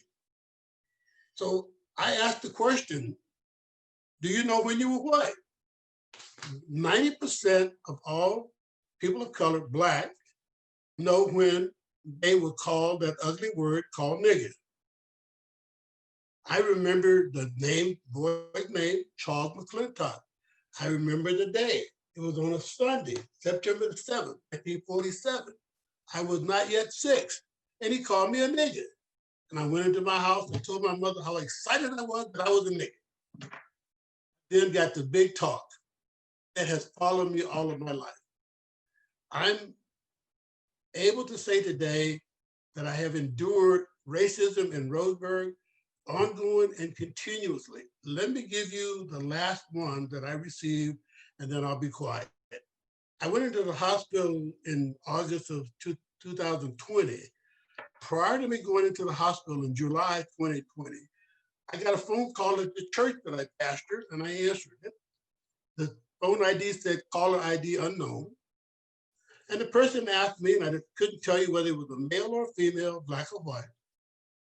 How are you? And I said, I'm blessed. No, you're not blessed. You fucking nigger, I'm gonna kill you. I said, well, in that case, bring all your weapons because God got my back. And I hung up. No need of me calling the police, it's not gonna do any good. No need of me making a big issue out of it, it's not gonna do any good. But I walk with a different awareness throughout the city of Roseburg. Everywhere I go, everywhere I am. And I know that by doing that, I have put myself in a precarious position. Roseburg is my home. I was born and raised someplace else. Where I was born and raised was not my choice. It was my mother's choice. My mother gave birth to me in Oklahoma at 2:30 in the afternoon. I weighed 12.5 pounds, and I am a person of color. I made a choice to live in Roseburg because that's a place where I could raise my 6 kids, my 17 grandkids, and my 9 great-grandkids. But I'm here because I want to be here, and I will make this community as positive as I can. We talk about some of the negative groups in this community, such as the Ku Klux Klan. The Ku Klux Klan started on the same day Abraham Lincoln freed the slaves, January 1, 1863. The Ku Klux Klan walked up and down the streets of Roseburg as late as 1959. One of my church members shared that because they were here and they were witnesses to it. I'm not giving you third party. I'm giving you firsthand witness information. What they say is good and credible. I believe that if we would just look somebody in the eye, share with them that we are of different color, share with them that we have the same desire to raise our kids, to raise our family, to provide a place where we can live comfortably, walk up and down the streets without being fearful of one another, we can make this country great again. And that's what my thoughts are. The fact that we have this issue today is alarming because when they wrote the Constitution in 1776, they didn't allow women to vote. Women weren't allowed to vote until 1920. And when they wrote the Constitution, they put in the Constitution that Black people were only worth 3/5 of a person when they came to determine how many representatives that they had. And up until 1971, it was illegal for a person of color to marry a person of non-color in the United States until the Supreme Court ruled in Virginia, on a case in Virginia, with the Loving family, and they made it illegal to prohibit them from getting married. Oregon didn't change their law until 1976 to allow a person of non-color to marry a person of color. And at the same time, they took off the Oregon legislature the Negro tax. You were to be fined a tax of $0.05 a night if you lived in Oregon overnight. So you come to Roseburg, and Roseburg has had a very negative history when it comes to race relationships.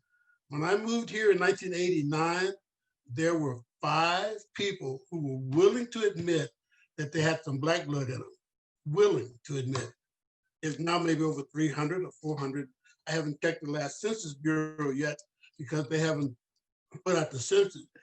But due to the civil rights issue of 2000 is when they put on the Census Bureau the option box for multiracial.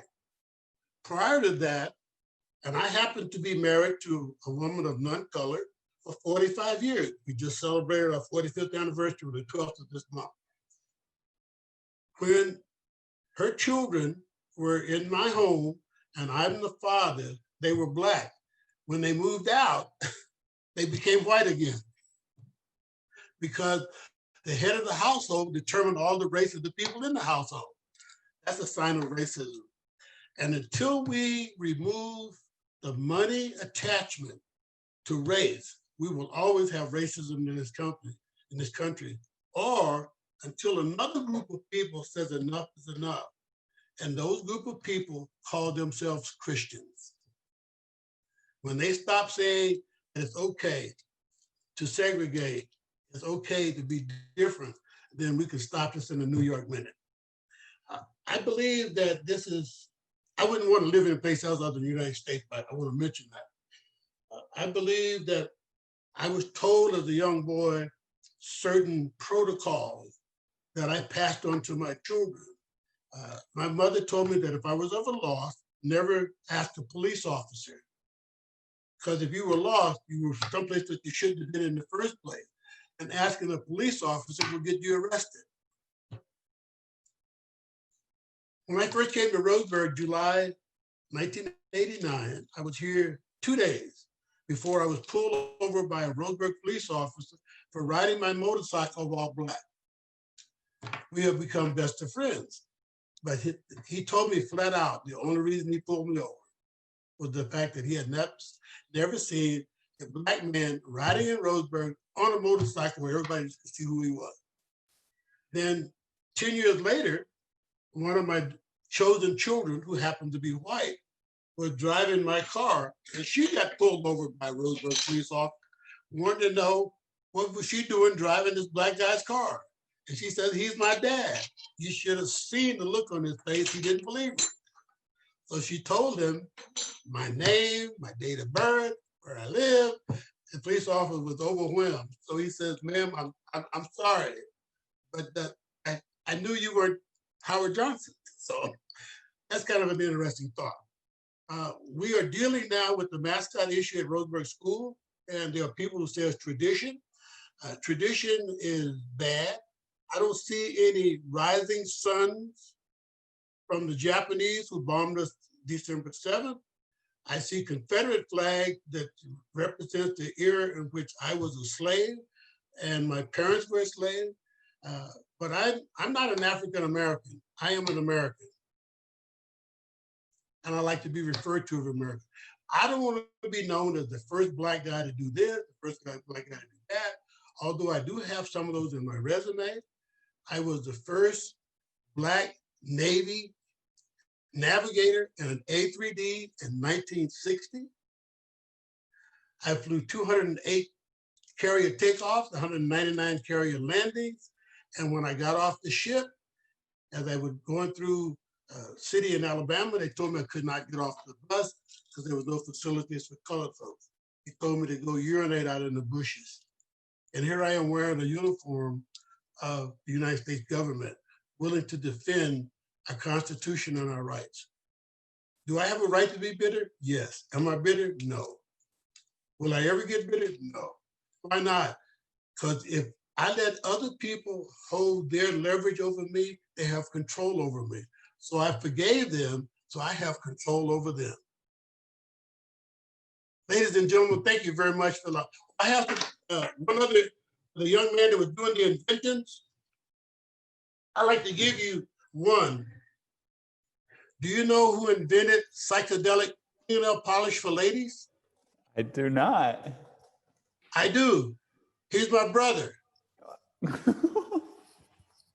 L. Johnson Jr. in 1957 was given a gift from God, the chemical formula to make psychedelical fingernail polish. That's incredible.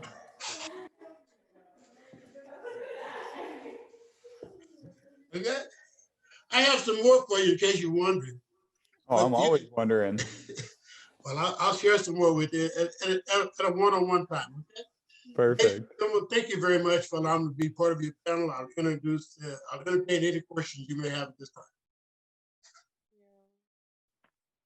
Thank you so much for that, Pastor Howard. That was super impactful, and I know super eye-opening for a lot of us, and a perfect way to kind of wrap up an end to our cultural fair. So I just wanted to touch on, some of the big lessons that we, the AmeriCorps, Nico Cherish and I, and Juliet have learned through hosting this event is just how diverse our, county and Roseburg really is. It may seem to be, super one race or one religion or one political stance, but when, you start to actually dive in and explore all of the organizations, all of the people who are part of this community, it is so much more diverse and bigger than, any of us originally thought. And additionally, I think that this whole experience really opened our eyes and the eyes of people who participated in this to really understand our culture and how we express it, and how, even though we may seem disconnected from it, that we really are a part of it, and just, wanting to get more involved in our own cultures and in others. So now I'm going to pass it over to Cherish to make some other closing remarks, and then we will show a video as the MLK Day call to service with AmeriCorps. Just to emphasize all that Xenia already said, thank you so much to both Juliana and Pastor Howard for sharing your story. Very impactful, just having a moment to, do some introspection and reflect on the history of America and some of the things that continues today. So thank you for that. And again, thank you for everyone who's tuned in. I know some people came in at different times. Some people have been with us since the beginning. We are so grateful that you took this time to just participate in this with us. We hope this is not the last of this event. We are hoping that other people in the community would, take up the mantle and really help to bring more light on diversity in Douglas County, to bring us all together as a community. And I guess for me, kind of like what Xenia was saying, one thing that I did learn as well was to just be open to have your perception and your lens that you, again, going back to that first video, your lens that you got because of how you were raised, the household you grew up in, the community that you were raised in. Be open to having that being challenged a little bit. Be open to having, when people say things and that doesn't sit right with you, don't just brush it off. Sit in it and really process it and think about, why doesn't this sit right with me? What about this comment? What about this question? What about their story? Is causing me to feel the way that I feel right now, whether it's uncomfortable, whether it's a little awkward. Just sit in that and really process that for yourself. And if you have questions afterwards, if you reach out to someone within your community that that's willing to sit with you and talk through that as well. And I can say for myself, I am going to be in Roseburg. I don't know for how long, but if you're interested in having those difficult conversations, they are my favorite type of conversation. I am so bad at small talk. If I see you to just say, hey, how are you? I am terrible. But if you're Cherish, I have to pour my heart out. What do you think about this deep issue? Yes, let's do this. Let's have this conversation right now. So definitely feel free to reach out to me at any point. If you look at the events, the email that you see there is the email that I use right now, ucveg@americorps@gmail.com. Reach out with any questions, any comments and such. And again, because this is an event for MLK Day, we're gonna end this event with the last video just as a call to service. Because as AmeriCorps Day this community, we are all here to serve the community of Roseburg in different capacities. And we're calling people that tomorrow, take the time that you have in some way to give back to this community in whatever capacity that you're able to. So enjoy this last video, and thank you again for being with us through this event. Yes, thank you for that, Cherish. And we will all put our contact information into all the chats, and we will be posting this whole live video on the UC Veg and Blue Zones project page. So you can go back and watch it at any point, share it with others. And also if you want to reach out to any of the either video submittees or the panelists to either ask more questions or get connected, you can reach out to us and we can help connect you with them. So now for our final video.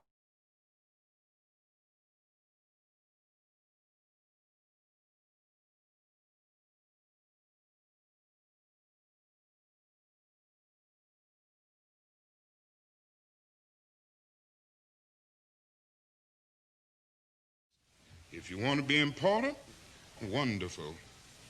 If you want to be recognized, wonderful. If you want to be great, wonderful. But recognize that he who is greatest among you shall be your servant. That's a new definition of greatness.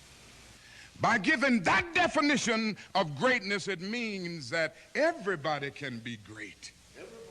Because everybody can serve.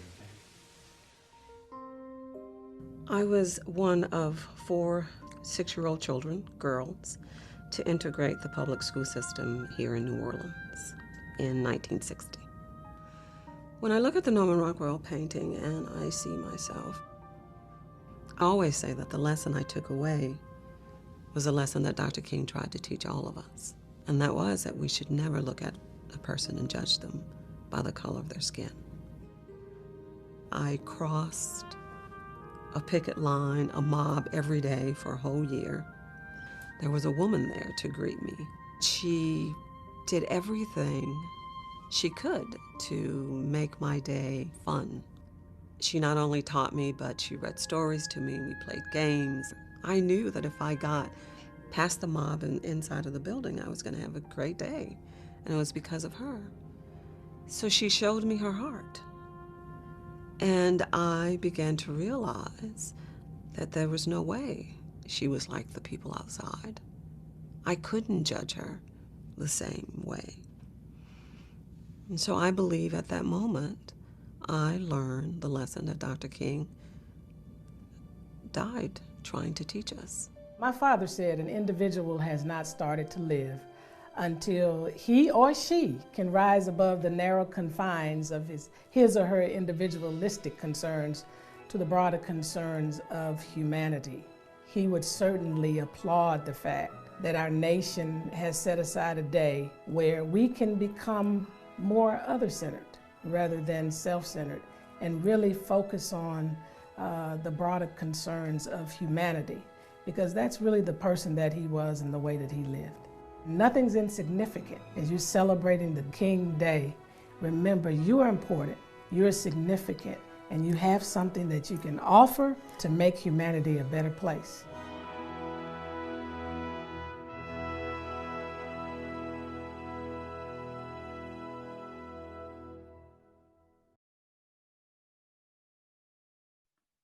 Okay, and so with that, we are done. It comes to an end, our virtual cultural fair. Again, thank you everyone who helped participate and attended.